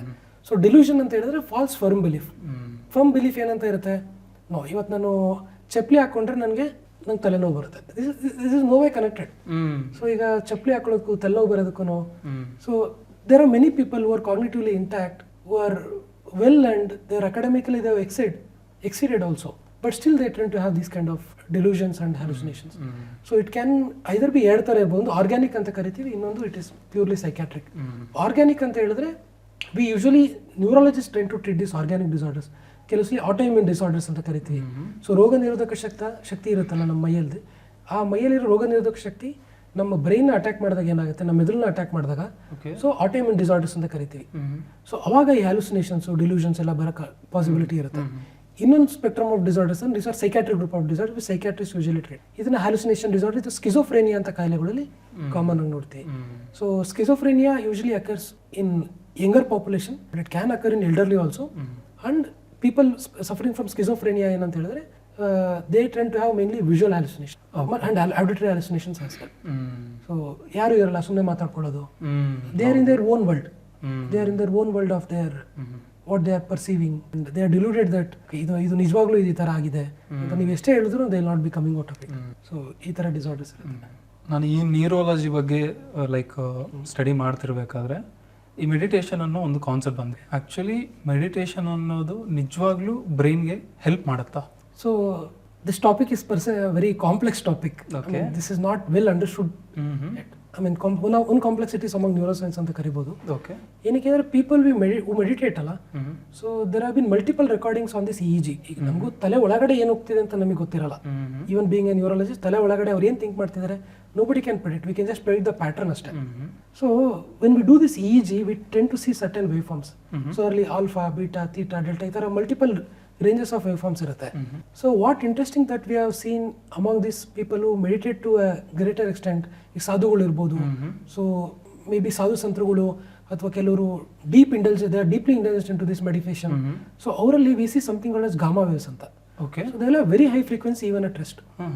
So this beta frequency ಅಂತ ಹೇಳಿದ್ರೆ when the waveform frequency is more than 13. Okay. So 13ಕ್ಕಿಂತ ಜಾಸ್ತಿ waveforms ಒಂದು ಸೆಕೆಂಡ್ ಅಲ್ಲಿ ಬಂದ್ರೆ ಬೀಟಾ ಅಂತ ಕರಿತೀವಿ. But we have seen people having waveforms of to 70 hertz. Hertz and that's gamma. That's gamma. So gamma is seen mainly in these people who meditate a lot. Okay. So it is yet to be explored, and maybe AI will be able to answer. Like not as of right now. ಏನಾಗುತ್ತೆ sir, like 70 hertz touch ಆದರೆ so what happens? They are functionally very active. Functionality wise they would not be. Okay. So in fact they will be functioning more than a normal person. But ಏನಂತ ಹೇಳಿದ್ರೆ it is just a finding that we have got. Science is not able to explain it. Maybe science is too young yet. Maybe. Yeah. I think in near future we'll get answer to such kind of question. Maybe 78 ಏನಕ್ಕೆ ಬರ್ತಿದೆ ಅವರಲ್ಲಿ, what exactly is happening in their brain. Like there's a movie called Lucy. Where English movie. Lucy. Okay. Like ಆ movie ಏನಂದ್ರೆ some drugs ಹೋಗಿರುತ್ತೆ ಅವ್ರ ಬಾಡಿಗೆ, 10% ಇಂದ 100% ಅವ್ರ ಬ್ರೈನ್ ಕೆಪಾಸಿಟಿ ರೀಚ್ ಆಗುತ್ತೆ. ಸೊ ಇನ್ ಬಿಟ್ವೀನ್ ಏನಾಗುತ್ತೆ ಅನ್ನೋದು ಆ ಮೂವಿ ನೀವು ಹೇಳ್ತಿರ್ಬೇಕಾದ್ರೆ ನನಗೆ ಅದು ನೆನಪಾಗ್ತಾ ಇದೆ. I mean, per se, frankly speaking, there is no such drug. That doesn't exist. Yes. Okay. These are all, it might come in future, I don't know, maybe because of this Neurolink and other things, it might come up based on advancement, but it is just shown in the movies as of right now. ಈ spirituality ಅದು ಇದು books ನಾನು ಓದ್ತಾ ಇರ್ತೀನಿ. ಏಕಾರ್ಟ್ ಟೋಲೆ ಅಂತ ಒಬ್ರು author ಒಂದು book ಬರೆದಿದ್ದಾರೆ, ಪವರ್ ಆಫ್ ನೌ ಅಂತ. ಪವರ್ ಆಫ್ ನರ್ವ್ ಅಂತ ಪ್ರೆಸೆಂಟ್ ನೌ. ಸೊ ಅದರಲ್ಲಿ ಒಂದು ಪಾಯಿಂಟ್ ಹೇಳಿದ್ರು, ಲೈಕ್ ನನಗೆ ಅದು ಸ್ಟ್ರಾಂಗ್ ಆಗಿ ಫೀಡ್ ಆಗಿತ್ತು. Observe the observer. ಸೊ ಅದ್ರ ಬಗ್ಗೆ ಡೀಟೇಲ್ಸ್ ಹೋದಾಗ ವಾಟ್ ಥಾಟ್ಸ್ ಆರ್ ಕಮಿಂಗ್ ನಿಮ್ಮ ಬ್ರೈನಲ್ಲಿ ಏನು ಥಾಟ್ಸ್ ಎಲ್ಲ ಬರ್ತಾ ಇದೆಯೋ ಅದನ್ನು ಜಸ್ಟ್ ಅಬ್ಸರ್ವ್ ಮಾಡು. So you'll open to some other dimension ಅಂತ ಅವ್ರು ಹೇಳಿದ್ರು. ಸೊ ಇದೆಲ್ಲ ನಿಮ್ಗೇನು ಅನ್ಸುತ್ತೆ? ಸೊ ಬೇಸಿಕಲಿ ಸ್ಪೀಕಿಂಗ್ ಏನಂತ ಹೇಳಿದ್ರೆ, to put it in a simple term, ನೀವೇನು ಹೇಳಿದ್ರೆ it might look too complex. So what we are is what we are right now. Our past might not define us, our future might not define us. So we have to be more attentive during a particular set of time. So for example, ಏನಂತ ಹೇಳಿದ್ರೆ, for students who are watching this, suppose we'll take an example, student A and student B. Student A is very sharp and he has read a lot and has put a lot of effort. Student B is sharp enough and he has read to certain extent. Maybe average student, but he has read to this extent. Both of them go to exam. But the issue is with the student A ಏನಾಗುತ್ತೆ, he is very nervous during the exam. He will not be able to concentrate during the 3-hour span of the exam. Still he might be able to, he will not be able to score better than a student B. Student B, he might be a calm guy who is just read in a mediocre way, but still he will be able to do better in the 3 hours. Basically most of our assessments are done in certain fixed limit of duration. So ನಾವು ಏನೇ ಮಾಡಿದ್ರು ಏನಂತ ಹೇಳಿದ್ರೆ, the present is who we are. ಆ 3 hours ಅಲ್ಲಿ ನಾವೇನು exam ಬರ್ತೀವಿ, that is how our system is. So ಈ ಎಕ್ಸಾಮಲ್ಲಿ ಅಂತಲ್ಲ, ಈವನ್ ಇನ್ ಲೈಫ್. ಸೊ ಏನಾಗುತ್ತೆ, when we go out we have to perform when it is needed. So Usain Bolt has to run 100 meters on that day at that particular point of time. He has to be physically be stable, he has to be mentally be strong, and his whole and soul has to be given at that right point of time. So that is what is needed. I think this is a better interpretation of understanding what you meant earlier ಅಂತ. Before ಹೇಳಿದ್ರಲ್ಲ students and exam stuff ಹೇಳಿದ್ರಲ್ಲ, as a neurology point of ಅಲ್ಲಿ, so ಈ ಥರ system ಇದ್ರೆ human brains ಯಾವ ಥರ effect ಆಗುತ್ತೆ? Students should not be stressed. They have to learn with fun. The entire process of learning has to be more in a funny way or in a interesting way. So ಈಗ ನಾವು ಓದುವಾಗಲೂ ಅಷ್ಟೇ, some 15-20 years back ಏನಾಗುತ್ತೆ, ನಮ್ಮ schooling it was monotonous as you told. So they use to tell, ಇದನ್ನ bat ಹೊಡ್ಕೊಂಬನ್ನಿ, ಇದನ್ನ ಬರ್ದ್ಬಿಡಿ, ಈ ಥರನೇ ಇರ್ತಿತ್ತು. ನಾವು as a noticed more recently ಅಂತ ಹೇಳಿ, ನಮ್ಮ ಕಸಿನ್ ಅವ್ರ ಮಕ್ಳುಗಳು ಇರ್ಬೋದು, ಅವರೆಲ್ಲ the trend has changed. They are asking them to do lot of project works. They are asking them to narrate a story. They are asking them to be more intellectual, and they are bringing the fun out of it. So things are changing. Things are definitely changing. Maybe ಈಗ syllabus change ಆದಂಗೆ they are also adapting. ICSE syllabus ಇದೆ, CBSE ಇದೆ. So they are adapting earlier, and government ಇಂದ ಏನು ಬರ್ತೀವಿ ಅದು they are also trying to adapt. So I think this adaptations have to be inculcated into our learning process ಅಂತ ಅನಿಸುತ್ತೆ. Common ಪೀಪಲ್ಗೆ ಕೆಲವೊಂದು ಸಿಂಪ್ಟಮ್ಸ್ ಕಾಣಿಸಿದ್ರೆ, ಓಕೆ ಇದು ಟೈಮ್ ನೀವು ನ್ಯೂರಾಲಜಿಸ್ಟ್ನ ಮೀಟ್ ಆಗಬೇಕು ಅನ್ನೋ ಸಿಂಪ್ಟಮ್ಸ್ ಯಾವುದಾದ್ರೂ ಇದೆಯಾ? Neurology is a very broad speciality to tell. There are multiple symptoms. Okay. So few things that I could mention here notably is one is stroke. So stroke is a very treatable condition. ಮುಂಚೆ ಏನಾಗ್ತಿತ್ತು, there was no advancement in medical field, even in management of stroke. So now we have come up with treatment such as thrombolysis ಅಂತ. thrombolysis ಅಂತ ಹೇಳಿದ್ರೆ, stroke ಅಲ್ಲಿ ಏನಾಗುತ್ತೆ, ರಕ್ತನಾಳದಲ್ಲಿ ಹೆಪ್ಪುಕಟ್ಟಿರುತ್ತೆ ರಕ್ತ. It is same like blockage of A pipeline ಅಷ್ಟೇ. ಮನೆಗೆ ಹೌದು, heart ಇಂದ ಬ್ರೈನ್ಗೆ ಹೋಗ್ಬೇಕಾಗಿರೋ ಬ್ಲಡ್ ವೆಸಲ್ ಅಲ್ಲಿ ಒಂದು ಬ್ಲಾಕೇಜ್ ಇರುತ್ತೆ. ಈ ಮಲ್ಟಿಪಲ್ ಟೈಪ್ಸ್ ಆಫ್ ಸ್ಟ್ರೋಕ್ ಇದೆ. This is very common kind of stroke. Haemorrhagic stroke ಆ ಥರ ಎಲ್ಲ ಕರಿತೀವಿ. This one common such kind of stroke and very treatable kind of stroke. So blockage ಇರೋದನ್ನ ನಾವು ಎರಡು ರೀತಿ ಓಪನ್ ಮಾಡ್ಬೋದು. ಮುಂಚೆ ಇರಲಿಲ್ಲ. This advancements of come up now. It's already available in Bangalore. It's available in most of the districts right now, even in Karnataka. So people should be aware of these things. So ಒಂದು ಎರಡು ಥರ ಇದನ್ನ we can treat. One is by thrombolytic injection ಅಂತ. So they will have to reach the hospital within 4.5 hours. Okay. So this is called as golden hour. So we'll tell as soon as they notice a symptom. ಏನು symptom ಆಗುತ್ತೆ, we label it by an acronym called as fast ಅಂತ. F ಅಂತ ಹೇಳಿದ್ರೆ facial deviation. ಮುಖ ಏನಾಗುತ್ತೆ, ಮುಖ ಚೊಟ್ಟಾಗೋದು ಈ type, ಇಲ್ಲ ಒಂದು ಸೈಡ್ ಮುಖ ಚೊಟ್ಟಾಗುತ್ತೆ. ಎ ಅಂತ ಹೇಳಿದ್ರೆ ಆರ್ಮ್ ಡ್ರಿಫ್ಟ್, ಫಾಸ್ಟಲ್ಲಿ ಎ ಅಂತ ಹೇಳಿದ್ರೆ ಆರ್ಮ್ ಡ್ರಿಫ್ಟ್, ಕೈ ಎತ್ತಕ್ಕಾಗಲ್ಲ. ಕೈ ಅಂತ ಹೇಳಿದ್ರೆ ಕೈ ಬಿದ್ದೋಗುತ್ತೆ ಒಂದು ಕಡೆ, ಯೂಶಲಿ ಕೈ ಕಾಲು ಎರಡು ಬಿದ್ದೋಗುತ್ತೆ. ಓಕೆನಾ. ನೆಕ್ಸ್ಟ್ ಏನಂತ ಹೇಳಿದ್ರೆ ಸ್ಪೀಚ್, ಫಾಸ್ಟಲ್ಲಿ ಎಸ್ ಅಂತ ಹೇಳಿದ್ರೆ ಸ್ಪೀಚ್, ಮಾತು ತೊದಲು ಬರೋದು, ಇಲ್ಲ ಮಾತಾಡೋಕ್ಕಾಗಲ್ಲ. ಸೊ ಇವೆಲ್ಲ ಲಕ್ಷಣಗಳು ಸ್ಟ್ರೋಕ್ನ ಲಕ್ಷಣಗಳು. ಸೊ ಅಲ್ಲಿ ಇಲ್ಲಿ ಕರ್ಕೊಂಡು ಹೋಗೋಕ್ಕಿಂತನೂ ಎಲ್ಲಿ ಥ್ರಾಂಬೋಲಿಟಿಕ್ಸ್ ಸೆಂಟರ್ ನಿಮ್ಮ ನಿಯರ್ ಬೈ ಇರುತ್ತೆ ಅದನ್ನು ನೀವು ಮೊದಲೇ ಗುರ್ತಿಟ್ಕೊಂಡಿರ್ಬೇಕು. ಎಲ್ಲಿ ಥ್ರಾಂಬೋಲಿಸ್ ಕೊಡೋಷ್ಟು ಫೆಸಿಲಿಟಿ ಇರುತ್ತೆ, ಎಲ್ಲಿ ನಿಮ್ಮ ನಿಯರ್ ಬೈ ನ್ಯೂರಾಲಜಿಸ್ಟ್ ಇದ್ದಾರೆ. ಸೊ ನಾವೆಲ್ಲ ಸರ್ಚ್ ಮಾಡ್ತೀವಿ, ನಮ್ಮ ನಿಯರ್ ಬೈ ಯಾವ ಹೋಟೆಲ್ ಇದೆ ಅಂತ ನಾವು ಸರ್ಚ್ ಮಾಡಿ ಇಟ್ಕೊಂಡಿರ್ತೀವಿ. But we don't even know, including one who is educated engineer would not know which is the best available hospital near me for treatment of a particular condition. I think navellarunu one thing that we have to find right now is cardiologist near me anta google ಮಾಡಿ, neurologist near me anta google ಮಾಡಿ. Let them get to know which is the nearest center, which is a better center. It is just a 10-minute task that it takes, not more than 10 minutes. One kade list ಮಾಡಿ ಇಟ್ಕೊಂಡಿದ್ರೆ in an emergency they can definitely visit them. So this is the golden hour by which we thrombolize. And other thing is mechanical thrombectomy. We directly put a guide wire and then we take off the clot that is already just like heart ಹೆಂಗ್ ಮಾಡ್ತೀವಿ ಈಗ same thing has come to stroke as well. So we are doing both mechanical thrombectomy and thrombolysis in Bangalore. ಸುಮಾರು ಜನ ಸ್ಲೀಪ್ನ proper ಆಗಿ ಮಾಡಲ್ಲ. So night shifts ಅಂತ ಅದು ಇದು ಅಂತ ಸ್ಕಿಪ್ ಮಾಡ್ತಾ ಇರ್ತಾರೆ. ಇವಾಗ ಸ್ಲೀಪ್ ಅನ್ನೋದು ಬ್ರೈನ್ಗೆ ಎಷ್ಟು ಇಂಪಾರ್ಟೆಂಟ್? ಈ ಕ್ವಶನ್ಗೆ ಒನ್ ಲೈನ್ ಆನ್ಸರ್ ಹೇಳ್ಬೇಕಂತ ಹೇಳಿದ್ರೆ ನಿಮ್ಮ ಮೊಬೈಲ್ಗೆ ಚಾರ್ಜ್ ಮಾಡೋದು ಎಷ್ಟು ಇಂಪಾರ್ಟೆಂಟೋ ಓಕೆ ಅಷ್ಟು important. Okay, it is as simple as I mean previously the importance of sleep was not well recognized. People were considering sleep as an option. So now it is no more an option. I mean, even previously it was not an option, but now we understood the importance of sleep. So even neurology wise anta helidre we have found out a new system in the brain that's called as glymphatics anta. So this is a new innovation that has come up, glymphatics. Previously this was not known. ನಮ್ಮ ಬಾಡಿಲಿ ಏನಾಗುತ್ತೆ, ಈಗ ಆರ್ಟ್ರಿಯಿಂದ ನಾವು ಒಳ್ಳೆ ರಕ್ತ ಹೋಗಿ ವೇನಿಂದ ಕೆಟ್ಟ ರಕ್ತ ಹಾರ್ಟಿಗೆ ಮತ್ತೆ ರೀಚ್ ಆಗುತ್ತೆ, ಅಂದರೆ ಡಿಆಕ್ಸಿನೇಟೆಡ್ ಬ್ಲಡ್ ರೀಚ್ ಆಗುತ್ತೆ. ಅದ್ರ ಜೊತೆಗೆ ಸ್ವಲ್ಪ ಲೀಕೇಜ್ ಇರೋದು ಲಿಂಫ್ಯಾಟಿಕ್ಸ್ ಅಲ್ಲಿ ಅದು ಪೂಲ್ ಅಪ್ ಆಗಿ ಮತ್ತೆ ಹಾರ್ಟ್ಗೆ ಬರ್ತಿತ್ತು. ಅದು ಬ್ರೈನಲ್ಲಿ ಲಿಂಫ್ಯಾಟಿಕ್ಸ್ ಇರಲಿಲ್ಲ. So people are wondering why is it so ಅಂತ. So more recently we have discovered, I mean the neuroscientists have discovered there is something called a system called as glymphatic system. And this system is more active when you sleep. Okay. And it works only if you get good adequate amount of sleep. So if you don't sleep anta helidre all your toxins that are generated in the brain throughout the day they will not be removed. Okay. So this might lead to lot of behavioral effects, irritation, anger outburst, so multiple other disorders. So idr jotege enanta helidre there is something called a sleep wake cycle. So even Nobel Prize was awarded for discovering the pathway for it very recently, 3-4 years back. So sleep wake cycle ಅಂತ ಹೇಳಿದ್ರೆ, so ನಮ್ಮ retina, ಕಣ್ಣೊಳಗಡೆ retina ಅಂತ ಇರುತ್ತೆ. ರೆಟಿನಾಗ ಮೇಲೆ ನಮಗೆ light perceive ಆಗ್ತಿದ್ದಂಗೆ, so our brain does not know what is day, what is night. Light ಬೀಳ್ತಿದ್ದಂಗೆ brain will sense okay it is morning ಅಂತ. ಸೊ ನಮ್ಮಲ್ಲಿ ಏನಾಗ್ಬಿಟ್ಟಿದೆ, we have often try to extend our screen time, day time by extending our screen time. So ಬೆಳಿಗ್ಗೆ ಎದ್ದು mobile ನೋಡ್ತೀವಿ, ಬೆಳಿಗ್ಗೆ sunlight ಇರುತ್ತೆ, ಮತ್ತೆ ಈವ್ನಿಂಗ್ ಏನ್ ಮಾಡ್ತೀವಿ, ಅಗೇನ್ ಮೊಬೈಲ್, ಟಿವಿ ಸ್ಕ್ರಾಲ್, ಮಲ್ಕೊಳ್ಳೋ ಟೈಮಲ್ಲಿ again mobile. Our brain is literally confuse now. So what is day, what is night, it is not able to switch it cycle. So cycle ಅನ್ನೋದು physiological ಆಗಿರುತ್ತೆ. Physiological ಅಂದ್ರೆ ಅದು ಹುಟ್ಟದಾಗಿಂದನೇ ಬಂದಿರೋ ಅಂತ phenomenon ಅನ್ನೋದು.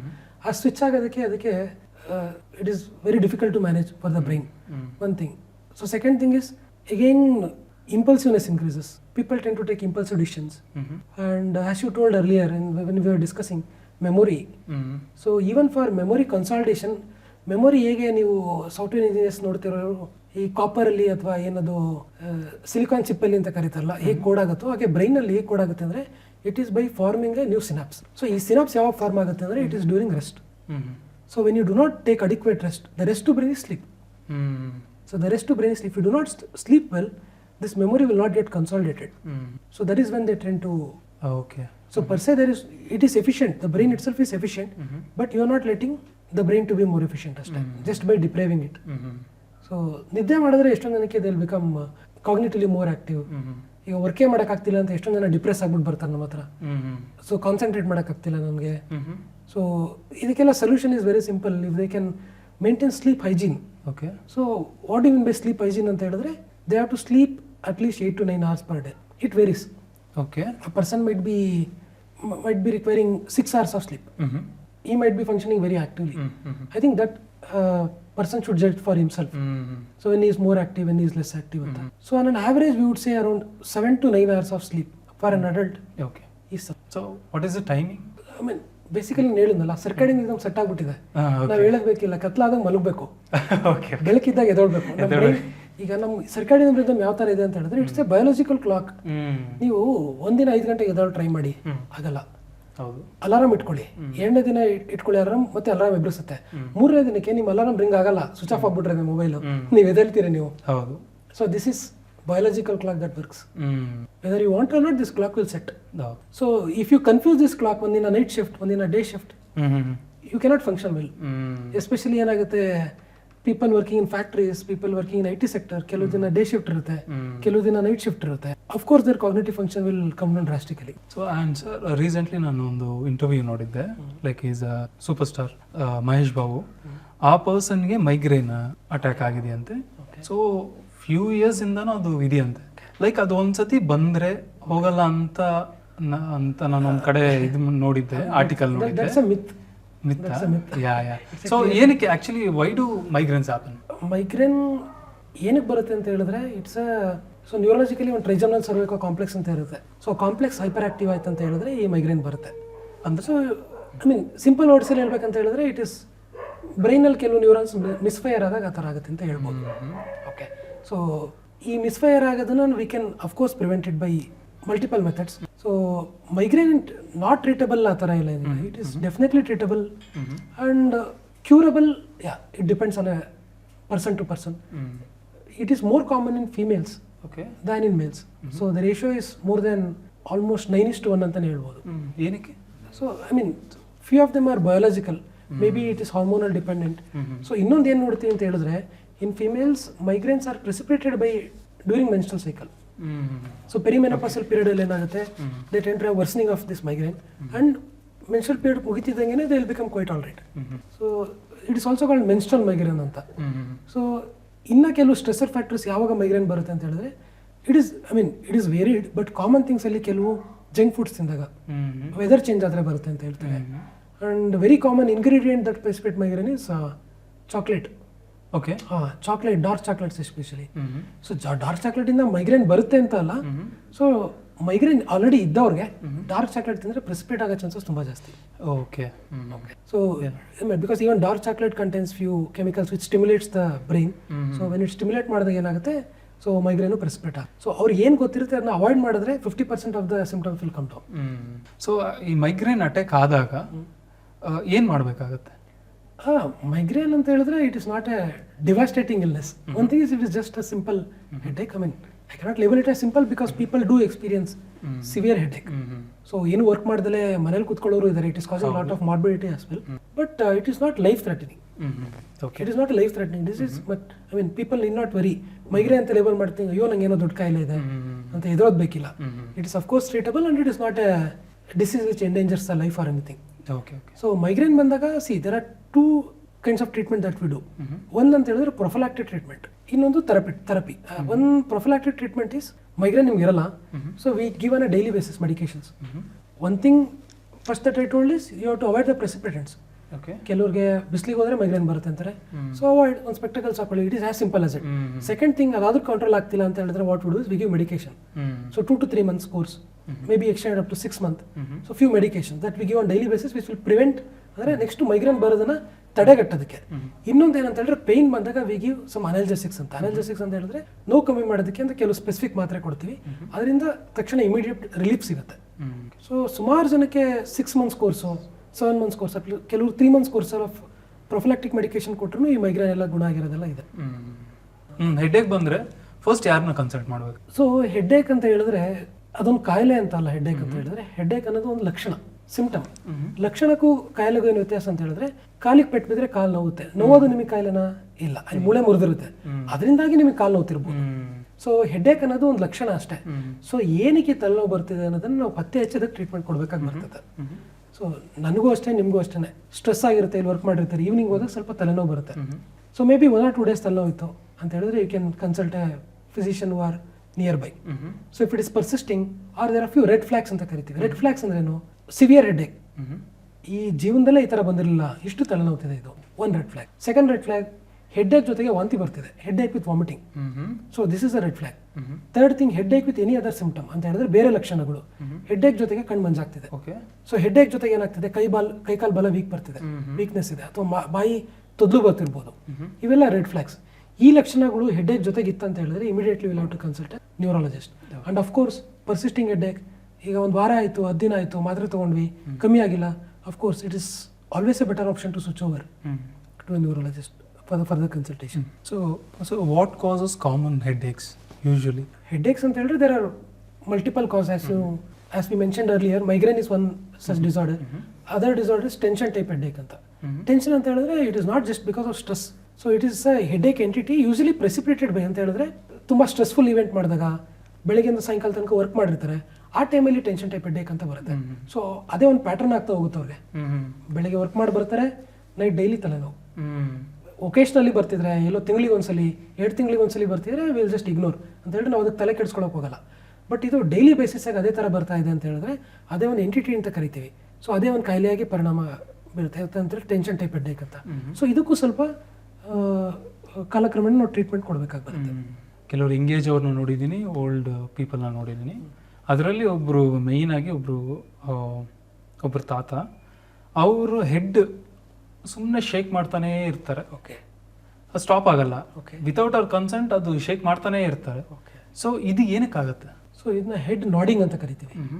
So head ನಾಡಿಂಗ್ ಅಂತ ಹೇಳಿದ್ರೆ ಯೂಶಲಿ ಇದು ಫೆಮಿಲಿಯಲ್ಲಿ ಇರೋ ಚಾನ್ಸಸ್ ಜಾಸ್ತಿ. ಬಟ್ ನಾನು ಹಾಗೆ ಹೇಳಿದಾಗಲೇ ಕೆಲವು ಮೂಮೆಂಟ್ ಡಿಸಾರ್ಡರ್ಗಳಲ್ಲೂ ಕೂಡ ಹೆಡ್ ಶೇಕ್ ಆಗೋದಿರುತ್ತೆ. ಸೊ ಕೆಲವು ಪರ್ಕಿನ್ಸನ್ಸ್ ಅಂತ ಹೇಗೆ ಹೇಳಿದ್ನೋ ಅದೇ ರೀತಿ ಇನ್ನೊಂದು ಎಸೆನ್ಷಿಯಲ್ ಟ್ರೆಮರ್ ಸಿಂಡ್ರೋಮ್ ಅಂತ ಕರಿತೀವಿ. ಆ ಕಾಯಿಲೆ ಇರೋರ್ಗೂ ಈ ಥರ ಹೆಡ್ ಶೇಕ್ ಆಗ್ತಾ ಇರುತ್ತೆ. ಸೊ ಬರೀ ಒಂದೇ ಹೆಡ್ ಶೇಕ್ ಆಗ್ತಿದೆ ಅಂತ ಹೇಳಿದ್ರೆ ನಾವು ಯೂಶಲಿ ಅಷ್ಟು ತಲೆ ಕೆಡ್ಸ್ಕೊಳಕ್ ಹೋಗಲ್ಲ. Especially elderly 60+ years of age, ಬರೀ ಹೆಡ್ ಅಷ್ಟೇ ಶೇಕ್ ಆಗಿ ಬೇರೆ ಏನಿಲ್ಲ. ಸೊ ಅದು ಕಾಮನ್. ಅದು head nodding after age of 60 or 70 it is quite common. ಜೊತೆಗೆ ಫ್ಯಾಮಿಲಿ ಹಿಸ್ಟ್ರಿ ಇರುತ್ತೆ, ಅವ್ರ ತಂದೆಗೆ ಅಥವಾ ತಾಯಿಗೆ ಇಲ್ಲ ಅವ್ರ ಮುತ್ತಜ್ಜಿಗೆ ಇರ್ಬೋದು, ಈ ಥರ ಕುತ್ತಿಗೆ ನಡ್ಗ ಕಾಯಿಲೆ ಇರುತ್ತೆ. So most of the time it is benign ಅಂತ ಹೇಳಿದ್ರೆ ನಾವು ಅಷ್ಟು ಬಾವು ಕೊಡಬೇಕಾಗಿಲ್ಲದಂತಹ ಲಕ್ಷಣ ಅದು. ಕೆಲವೊಂದ್ಸಲ ಏನಾಗುತ್ತೆ, ಬರೀ ತಲೆ ಅಷ್ಟೇ ಶೇಕ್ ಆಗಂಗಿಲ್ಲ, ಅವ್ರ ಜೊತೆಗೆ ಕೈ ಕೂಡ ಶೇಕ್ ಆಗುತ್ತೆ. ಏನಾಗುತ್ತೆ, ಕೈ ಇಲ್ಲ ಕಾಫಿ ಲೋಟ ಇಟ್ಕೊಳಕ್ ಹೋಗ್ತಾರೆ. ಎಷ್ಟೊಂದು ಜನ ಪೇಷಂಟ್ ಕಾಫಿ ಕೂಡ ಇಟ್ಕೊಳ್ಳೋದಕ್ಕಾಗಲ್ಲ, ಬೇರೆಯವ್ರು ಕುಡಿಸ್ಬೇಕು ಅವ್ರಿಗೆ, ಸುಮ್ಮನೆ ಕುಂತಿದ್ದಾಗ ಸುಮ್ಮನೆ ಇರ್ತಾರೆ. ಸೊ ಕಾಫಿ ಇಟ್ಕೊಳಕ್ ಹೋಗ್ತಾ ಹಿಂಗೆ ಏನಾಗುತ್ತೆ, ಲೋಟ ಹಿಂಗೆ ಫುಲ್ ಶೇಕ್ ಆಗುತ್ತೆ, ಪೂರ್ತಿ ಹಿಂಗೆ ನಡಗಿಸ್ತಾ ಬಂದ್ಬಿಟ್ಟು ಬಾಯಿ ಮೇಲೆ ಬಟ್ಟೆ ಮೇಲೆ ಚೆಲ್ಕೊಡೋದು, ಈ ಥರ ಎಲ್ಲ ಪಾಸಿಬಿಲಿಟಿ ಇರುತ್ತೆ. ಅವಾಗ ಸ್ಪೆಸಿಫಿಕ್ ಟ್ರೀಟ್ಮೆಂಟ್ ಅನ್ನೋದನ್ನ ಕೊಡಬೇಕಾಗುತ್ತೆ. ಕೆಲವೊಂದು ಕಾಯಿಲೆಗೆ ನಾವು ಇಗ್ನೋರ್ ಮಾಡಬೇಕು. ಎಲ್ಲ ಕಾಯಿಲೆಗೂ ನಾವು ಟ್ರೀಟ್ಮೆಂಟ್ ಕೊಡಬೇಕು, ಕ್ಯೂರ್ ಆಗುತ್ತೆ ಆ ಥರ ಇಲ್ಲ. ಕೆಲವೊಂದನ್ನ ಏಜ್ ರಿಲೇಟೆಡ್ ಅಂದ್ಕೊಂಡು ನಾವು ಬಿಡಬೇಕಾಗುತ್ತೆ. ಬಟ್ ವೈಸರ್ ಥಿಂಗ್ ಏನಂತ ಹೇಳಿದ್ರೆ ಯಾವ್ದನ್ನ ಬಿಡಬೇಕು, ಯಾವ್ದನ್ನ ನಾವು ಇಗ್ನೋರ್ ಮಾಡೋದಕ್ಕಾಗಲ್ಲ ಅನ್ನೋದು ಲೇಮನ್ಗೆ ಗೊತ್ತಾಗೋದು ಬಹಳ ಕಷ್ಟ. ಸೊ ಬೆಟರ್ ಏನೇ ಲಕ್ಷಣಗಳು ಹೊಸದಾಗಿ ಕಂಡು ಬಂದ್ರೂ ಆಲ್ವೇಸ್ ಕನ್ಸಲ್ಟ್ ಮತ್ತೆ ಕನ್ಸಲ್ಟ್ ಮಾಡಿ ಒಂದು ಕ್ಲಾರಿಟಿ ತಗೊಳ್ಳಿ ಡಾಕ್ಟರ್ ಹತ್ರ.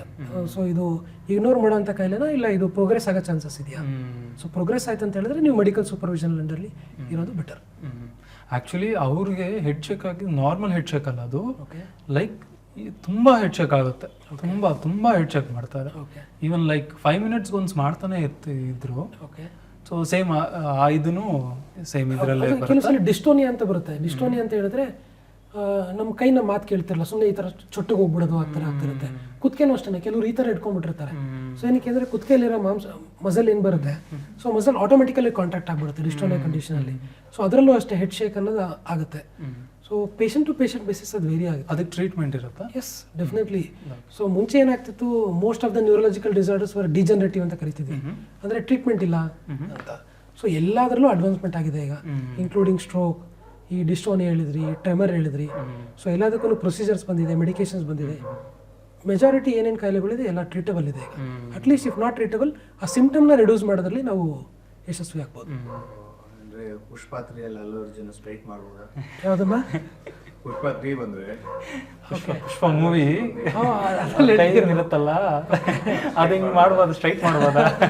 ಅದು ಹ್ಯಾಬಿಚುವಲ್, ಅದು ಅವ್ರು ಮಾಡ್ಬೇಕನ್ಕೊಂಡ್ರೆ ಇವತ್ತು ಆಗುತ್ತೆ, ಆಗುತ್ತೆ. ಇನ್ನೊಂದು ಇದೆ ಸರ್, ಲೈಕ್ ಈ ಐ ಫ್ಲಟರ್ ಆದ್ರೆ ನಿನ್ಗೆ ದುಡ್ಡು ಬರುತ್ತೆ ಅಂತಾರೆ ಕೆಲವರು, ಇದು ಈ ಫ್ಲಟರ್ ಆದ್ರೆ ನಿನಗೆ ಇವತ್ತು ಬ್ಯಾಡ್ ಲಕ್ ಆಗತ್ತೆ ಅಂತಾರೆ. ಇದು ಹೇಳಿ ಸರ್ ಏನು? ನಂಗೆ ಲೆಗ್ ಬಗ್ಗೆ ಅಂತ ನಿಜವಾಗ್ಲೂ ಗೊತ್ತಿಲ್ಲ, ಲೆಕ್ ಇದ್ರೂ ಇರ್ಬೋದಿಲ್ಲ, ಇಂಥರಲ್ಲೇ ಇರ್ಬೋದು. ಬಟ್ ಯೂಶಲಿ ಐ ಫ್ಲಟರ್ ಈ ತರ ಕಣ್ಣು ಮಿಡ್ಕೋತ ಈ ತರ. ಹೌದೌದು. ಸೊ ಈ ತರ ಆಗೋದು it's a benign sign. Benign ಅಂತ ಹೇಳಿದ್ರೆ ಅಷ್ಟು ತಲೆ ಕೆಡಿಸ್ಕೊಳ್ಳೋದು ಬೇಕಿಲ್ಲ, unless it is persistent. Persistent ಅಂತ ಹೇಳಿದ್ರೆ ಸುಮಾರು ದಿನ ಅದೇ ಥರನೇ ಇರೋದು, ಕಂಟಿನ್ಯೂಸ್. ಬ್ಲೆಫರೋಸ್ಪಾಸಮ್ ಅಂತ ಕರಿತೀವಿ, ಅದೊಂದು ಕಂಡೀಷನ್ ಇರುತ್ತೆ. ಏನಂತ ಹೇಳಿದ್ರೆ ಕೆಲವರಿಗೆ ಕಣ್ಣು ತೆಗಿಯೋಕೆ ಆಗಲ್ಲ, ಫಸ್ಟು ಸಟಲ್ಲಾಗೆ ಈ ಥರ ಮಿಟಿಕ್ಸ್ತಾ ಇರ್ತಾರೆ. ಬಿಸಿಲಿಗೆ ಹೋದಾಗ ಎಸ್ಪೆಷಲಿ ಜಾಸ್ತಿ ಆಗ್ಬಿಡುತ್ತೆ. ಬಿಸಿಲಿಗೆ ಹೋದಾಗ ಅವ್ರಿಗೆ ಕಣ್ಣು ಬಿಡೋದಕ್ಕೆ ಆಗಲ್ಲ, ಗಾಗಲ್ಸ್ ಹಾಕೊಬೇಕಾಗುತ್ತೆ. ಆ ಮಟ್ಟಕ್ಕೆ ಹೋಗೋ ಥರನೂ ಸ್ಟೇಜಸ್ ಆಗುತ್ತೆ. ಸೊ ಅದು ನಿಜವಾಗ್ಲೂ ಬ್ಲೆಫರೋಸ್ಪಾಸಮ್. ಇಲ್ಲ ಕೆಲವ್ರಿಗೆ ನನಗೂ ಆಗುತ್ತೆ, ಸ್ಟ್ರೆಸ್ ಆಗಿರುತ್ತೆ, ಹೊರಗಡೆ ವರ್ಕ್ ಮಾಡಿ ಬಂದಿರ್ತೀನಿ, ಎಸ್ಪೆಷಲಿ ಕಂಪ್ಯೂಟರ್ ಮುಂದೆ ಲ್ಯಾಪ್ಟಾಪ್ ಮುಂದೆ ಕುಂತ್ಕೊಂಡು ವರ್ಕ್ ಮಾಡಿದಾಗ ಸ್ಕ್ರೀನ್ ಟೈಮ್ ಇದ್ದಾಗ ನಾವು ಕಣ್ಣು ಜಾಸ್ತಿ ಟೈಮ್ ಓಪನ್ ಮಾಡಿರಲೇಬೇಕಾಗುತ್ತೆ. ಸೊ ಓಪನ್ ಮಾಡೋದಕ್ಕೂ ಒಂದು ಮಸಲ್ ಇರುತ್ತೆ, ಫಿಟ್ಟಿಗ್ ಆಗುತ್ತೆ. ಮಸಲ್ ಫಿಟ್ಟಿಗ್ ಆದಾಗ ಪಟಪಟ ಅಂತ ಹೊಡ್ಕೊಳ್ಳುತ್ತೆ. ನಾವು ಜಿಮ್ಗೆ ಹೋಗಿ ಬಂದಾಗ ಹೀಗೆ ನಮಗೆ ಕಾಲ್ಗಳೆಲ್ಲ ಪಟಪಟ ಅಂತ ಹೊಡ್ಕೊಂತವ ಕೆಲವು ಸಲ, ಅದೇ ರೀತಿ ಕಣ್ಣಿಂದು ರೆಪ್ಪೆನೂ ಅಷ್ಟೇ ಪಟಪಟ ಅಂತ ಸ್ಟ್ರೈನ್ ಆಗಿ ಹೊಡ್ಕೊಳ್ಳುತ್ತೆ. ಜಾಸ್ತಿ ಇದ್ರೆ ಪರ್ಸಿಸ್ಟೆಂಟ್ ಆಗಿ ತಲೆ ಕೆಡಿಸ್ಕೊಬೇಕಾಗತ್ತೆ. ಒಂದಿನ ಅಥವಾ ಜಸ್ಟ್ ಫ್ಯೂ ಸೆಕೆಂಡ್ಸ್ ಇತ್ತು ಅಂತ ಹೇಳಿದ್ರೆ ವಿ ಕ್ಯಾನ್ ಇಗ್ನೋರ್. ಇದನ್ನ ಎಪಿಡೆಮಿಕ್ ಅಂತಾನೆ ಹೇಳ್ಬೋದು ನನ್ನ ಪ್ರಕಾರ. ಟೀನೇಜ್ ಇಂದ ಒಂದು ಮಿಡಲ್ ಏಜ್ ವರ್ಗೂನು ಈ ಪಾನ್ ಅನ್ನೋ ಇದಕ್ಕೆ ತುಂಬಾ ಅಡಿಕ್ಟ್ ಆಗ್ಬಿಟ್ಟಿದ್ದಾರೆ. ಪಾನ್ ಅನ್ನೋದು ಒಬ್ಬ ಮನುಷ್ಯನ ಬ್ರೈನ್ನ ಯಾವ ಥರ ಎಫೆಕ್ಟ್ ಮಾಡುತ್ತೆ? ಸೊ ಬೇರೆ ಯಾವುದೋ ಅಡಿಕ್ಷನ್ ಇದ್ದಾಗೆ ಸೊ ಪಾನು ಕೂಡ ಅಡಿಕ್ಷನ್. ಸೊ ಈ ಜಸ್ಟ್ ಪಾನ್ ಎಲ್ಲ ಮೊದಲು ಗ್ಯಾಮ್ಲಿಂಗ್ ಅಡಿಕ್ಷನ್ ಆಗ್ತಿತ್ತು. So it's just a source of entertainment ಅಷ್ಟೇ. ಸೊ ಮೊದಲು ಜೂಜಾಡೋರು, ಕುದುರೆ ಬಾಲಕ್ಕೆ ದುಡ್ಡು ಕಟ್ಟಿ ಅಂತ ಹೇಳೋರು. ಈಗ ಏನಾಗ್ಬಿಟ್ಟಿದೆ, ಆನ್ಲೈನ್ ರಮ್ಮಿ, ಆಮೇಲೆ ಆನ್ಲೈನ್ ಬೆಟ್ಟಿಂಗ್ ಆ್ಯಪ್ಗಳು ಜಾಸ್ತಿ ಬಂದ್ಬಿಟ್ಟಿದೆ, ಆನ್ಲೈನ್ ಕ್ರಿಕೆಟ್ ಬಂದಿದೆ. ಸೊ ಅವರು ಅಷ್ಟೇ, they are more intelligent than who is betting here. ನಾವು ಹೇಗೆ he is more intelligent than us ಅಂತ ಹೇಳ್ತೀವೋ, the one who is sitting and making money of course more intelligent. ಒಂದ್ಸಲಿ ನಾವು ಬೆಟ್ ಮಾಡಿದ್ರೆ ಅದರಲ್ಲಿ ನಮಗೆ ದುಡ್ಡು ಬರುತ್ತೆ, ಆಮೇಲೆ they will make us fall into that trap. So porn ಕೂಡ ಹಾಗೇನೆ. ಸೊ ಏನಾಗುತ್ತೆ, once they watch this get instant gratification. So it is easily accessible. Previously ಮುಂಚೆ ಏನಾಗ್ತಿತ್ತು, they have to buy some CDs, ಅದಕ್ಕಿಂತ ಮುಂಚೆ there was no access to it. But now it is easily accessible. ಹೌದು. I mean government of India has also taken few steps to ban few of the websites as well. But still ಈಗ brain ಏನಾಗುತ್ತೆ, as I told earlier, it's the dopamine search and instant gratification that comes, and ಮತ್ತೆ ಮತ್ತೆ ಮತ್ತೆ ಮತ್ತೆ ಅವ್ರಿಗೆ ಬೇಕಾಗ್ತಾನೆ ಇರುತ್ತೆ search. So ಹಾಗಾಗಿ it is become more of an addiction. Including ಏನಂತ ಹೇಳಿದ್ರೆ, so those who are addicted to porn, they are not able to perform well in their other parts in their real life. So they are addicted. And ಈಗ ಮೊದಲೇನಾಗ್ತಿತ್ತು ನಮ್ಮ generation ಅಂದರೆ ಒಂದು 20 years back ಆ ಥರ ಎಲ್ಲ ಮೊದಲು ಮೊಬೈಲ್ ಎಲ್ಲ access ಇರಲಿಲ್ಲ. ಈಗ ಚಿಕ್ಕ ಮಕ್ಳಿಗೆ ಕೂಡ ಆಕ್ಸೆಸ್ ಬಂದ್ಬಿಟ್ಟಿದೆ. ಈಗ ಚಿಕ್ಕ ಮಕ್ಳಿಗೆ ಮೊಬೈಲ್ ಕೊಡಿಸ್ತಾರೆ. ಸೊ ಪೇರೆಂಟ್ಸು ಮಾನಿಟರ್ ಮಾಡಲ್ಲ, ನಮ್ಮ ಮಗ ಏನು ಮಾಡಲ್ಲ, ಎಲ್ಲರ ಪ್ರಕಾರನೂ ಅವ್ರ ಮಕ್ಳುಗಳು ಒಳ್ಳೆಯವರೇ ಇರ್ತಾರೆ. ಬಟ್ ಏನಾಗುತ್ತೆ, ಈ ವಾಟ್ಸಪ್ಪಲ್ಲಾಗಲಿ ಸೋಷಿಯಲ್ ಮೀಡಿಯಾಲಾಗಲಿ ದೇರ್ ಆರ್ ಮಲ್ಟಿಪಲ್ ಫ್ಲಾಸ್ ಮತ್ತೆ ಮಲ್ಟಿಪಲ್ ಬಗ್ಸ್ ತರ ಇರುತ್ತೆ ಅಂತ ಅನ್ಕೊಂತೀನಿ.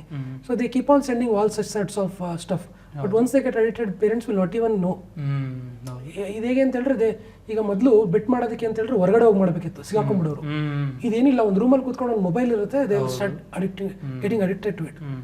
ಮಕ್ಕಳಲ್ಲಿ ಏನಾಗುತ್ತೆ, before they get to know what sexual intercourse is, what sex education is, it is not taught in India.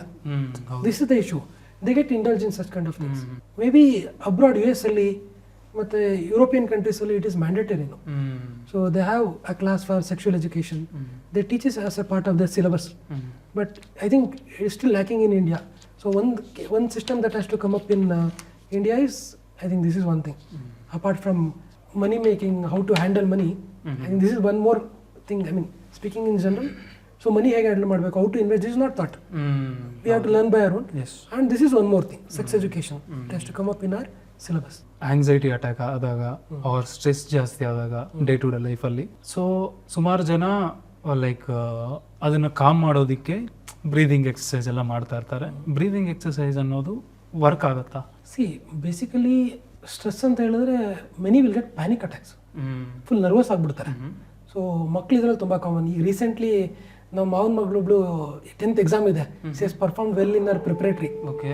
So now she is crying, ನಂಗೆಲ್ಲ ಮರ್ತೋಗ್ಬಿಟ್ಟಿದೆ, ಏನು ಹೇಳೋದಕ್ಕೆ ನಂಗೇನು ಹಕ್ಕನೇ ಬರ್ತಿಲ್ಲ ಅಂತ she is crying. Okay, what will you do? So this is generally based on the social and peer pressure that they have. So ಮಾರ್ಕ್ಸೇ ಎಲ್ಲ ಅನ್ನೋದು ಆಗ್ಬಿಟ್ಟಿದೆ. Marks is definitely important.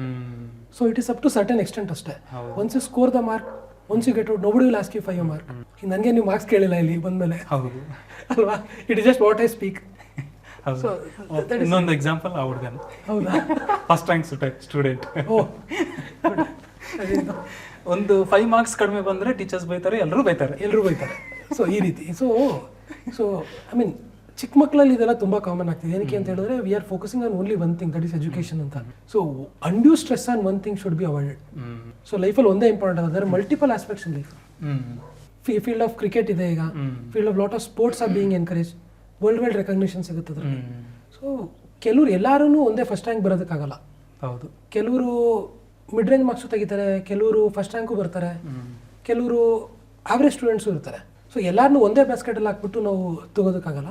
So ಅವ್ರು ಬಟ್ ಕೆಲವರು ಬೇರೆಯವ್ರು ಬೆಟರ್ ಇರ್ತಾರೆ. We have to encourage in those fields. One basic thing is that education is definitely important. They have to attend certain level of education. That is very important. 2-3 years 5 years ಅಷ್ಟು ಆ age ಮಕ್ಕಳಿಗೆ ಇವ್ರ parents ಏನು ಮಾಡ್ತಾ ಇದ್ದಾರೆ, TV ಹಾಕ್ಬಿಟ್ಟು ಕೋಕೋಮಿಲನ್ಸ್ shows ಎಲ್ಲ ಹಾಕಿ, cartoons ಎಲ್ಲ ಹಾಕಿ ಕೂರಿಸ್ತಾ ಇದ್ದಾರೆ ಡಿಸ್ಟರ್ಬ್ ಮಾಡಲ್ಲ ಅಂತ. ಬಟ್ ಈ ಶೋಸ್ ಅನ್ನೋದು ಚಿಲ್ಡ್ರನ್ ಮೈಂಡ್ಸ್ಗೆ ಯಾವ ಥರ ಎಫೆಕ್ಟ್ ಮಾಡುತ್ತೆ? ಈಗ ಮಕ್ಕಳದು ಬ್ರೈನ್ ಯಾವ ಥರ ಅಂತ ಹೇಳಿದ್ರೆ, ಒಂದು ಗಿಲ್ಕಿ ತೋರಿಸಿ ಒಂದು ಮಗುಗೆ, ಆ ಗಿಲ್ಕಿ ಕಡೆ ತಿರುಗುತ್ತೆ. ಹೌದು, ಒಂದು ಕಲರ್ ಕೂಡ ಲೈಟ್ ಫ್ಲಾಶ್ ಮಾಡಿ 100% ಆ ಮಗು ಆ ಕಡೆ ತಿರುಗುತ್ತೆ. ಅದು ತಿರುಗಿಲ್ಲ ಅಂತ ಹೇಳಿದ್ರೆ ಕಣ್ಣು ಸರಿ ಇಲ್ಲ ಅಂತ ಹೇಳ್ತೀವಿ ನಾವು ಮಗುಗೆ. ಈಗ ನಿಮಗಾದ್ರೆ ದೃಷ್ಟಿ ಚೆಕ್ ಮಾಡೋದಕ್ಕೆ ನಾವೇನು ಮಾಡ್ತೀವಿ, ಒಂದು ಚಾರ್ಟ್ ಕೊಟ್ಬಿಡ್ತೀವಿ, ಸ್ಥಳ ಚಾರ್ಟ್, ಓದಿ ಲೈನು ಅಂತ. ಬಟ್ ಮಕ್ಳಿಗೆ ಹೇಗೆ ಚೆಕ್ ಮಾಡೋದು ವಿಷನ್ನ? ಕಲರ್ ಲೈಟ್ ಟಾರ್ಚ್ ಇರುತ್ತೆ, ಟಾರ್ಚ್ನ ಈ ಥರ ಈ ಕಡೆ ಬಿಡ್ತೀವಿ ಅಷ್ಟೇ. ಎಲ್ಲಿ ಹೋಗುತ್ತೆ ಮಗು ಅದೇ ಕಡೆ ನೋಡುತ್ತೆ. ಸೊ ನಮಗೆ it is all from our birth. ಏನಂತ ಹೇಳಿದ್ರೆ ಲೈಟ್ ಇರೋ ಕಡೆ ಯಾವ್ದು ಡಿಫ್ರೆಂಟ್ ಇರುತ್ತೆ object. Child is actually trying to learn new thing. Child will get distracted easily and it will learn things. So there is nothing to learn in this cocomelon. It is just getting distracted. So rather than this cocomelon, I don't know, I mean, I cannot just mention cocomelon anta. So just not to depend on ಯಾವ್ದ್ರ ಮೇಲೆ, cartoons ಮೇಲೆ ಅದ್ರ ಮೇಲೆ depend ಆಗ್ಬೋದು. ಅವ್ರು ಬೇಕು ಅಂತಾನೆ ನೀವು ನೋಡಿ ಬ್ರೈಟ್ ಇರುತ್ತಾ ಎಲ್ಲ ಆಬ್ಜೆಕ್ಟ್ಸ್. ಹೌದು, pink colour, bright green, bright colours ಇರುತ್ತೆ. ಬ್ರೈಟ್ ಕಲರ್ಸ್, ಅದು ಕಲರು ಒಂದೇ ಇರಲ್ಲ, ಚೇಂಜ್ ಆಗ್ತಾ ಇರುತ್ತೆ. ಎವ್ರಿ 2 seconds ಒಂದು ಕಟ್ಸ್ ಇರುತ್ತೆ. ಅಲ್ಲಿ ಏನು ಸ್ಟೋರಿನೇ ಇಲ್ಲ ಅಲ್ಲಿ ಆ್ಯಕ್ಚುಲಿ. ಸೊ ಈ ಥರದ್ದು ಮಕ್ಕಳು ಕುತ್ಕೊಂಡು ನೋಡ್ಬೇಕಷ್ಟೇ. ತಾಯಂದ್ರು ಏನು ಮಾಡ್ತಾರೆ, ಕೆಲಸ ಮಾಡ್ತಿರ್ತಾರೆ, ಮಕ್ಕಳು ಇಲ್ಲಿ ಕೂರಿಸ್ಬಿಟ್ಟು ನೋಡ್ಕೊಂಡು ಕುತ್ಕೊಂಡ್ಬಿಟ್ಟು ಅವರು ಹ್ಯಾಪಿ, ಮಗುನು ಸುಮ್ಮನೆ ಇರುತ್ತೆ, ಇಷ್ಟ ಅಳಕ್ ಹೋಗಲ್ಲ, ಅಮ್ಮನವಲ್ಲಿ ಕೆಲಸ ಮಾಡ್ಕೊಂಬೋದು. ಸೊ ಇದನ್ನ ಅವಾಯ್ಡ್ ಮಾಡೋಕ್ಕೆ ಅಂತ ಇದೊಂದು ಆಲ್ಟರ್ನೇಟ್ ಪಾತ ಹುಡ್ಕೊಂಡ್ಬಿಟ್ಟಿದ್ದಾರೆ ಅಷ್ಟೇ. ಸೊ ಅದನ್ನೇ ಏನು ಮಾಡ್ತಾರೆ ಈ ಮೀಡಿಯಾ ಅವರು ಎಲ್ಲ. I think it is banned in many countries this. ಹೌದು, this shows are banned. So ಇನ್ನೊಂದು ಏನಂತ ಹೇಳಿದ್ರೆ ADHD ಅಂತ ಒಂದು ಕಾಯಿಲೆ, attention deficit hyperactive disorder ಅಂತ. ಸೊ ಈ ಡಿಸೀಸು ಮತ್ತು ಇನ್ನೊಂದು ಆಟಿಸಮ್ ಅಂತ ಕೇಳಿರ್ಬೋದು ನೀವು.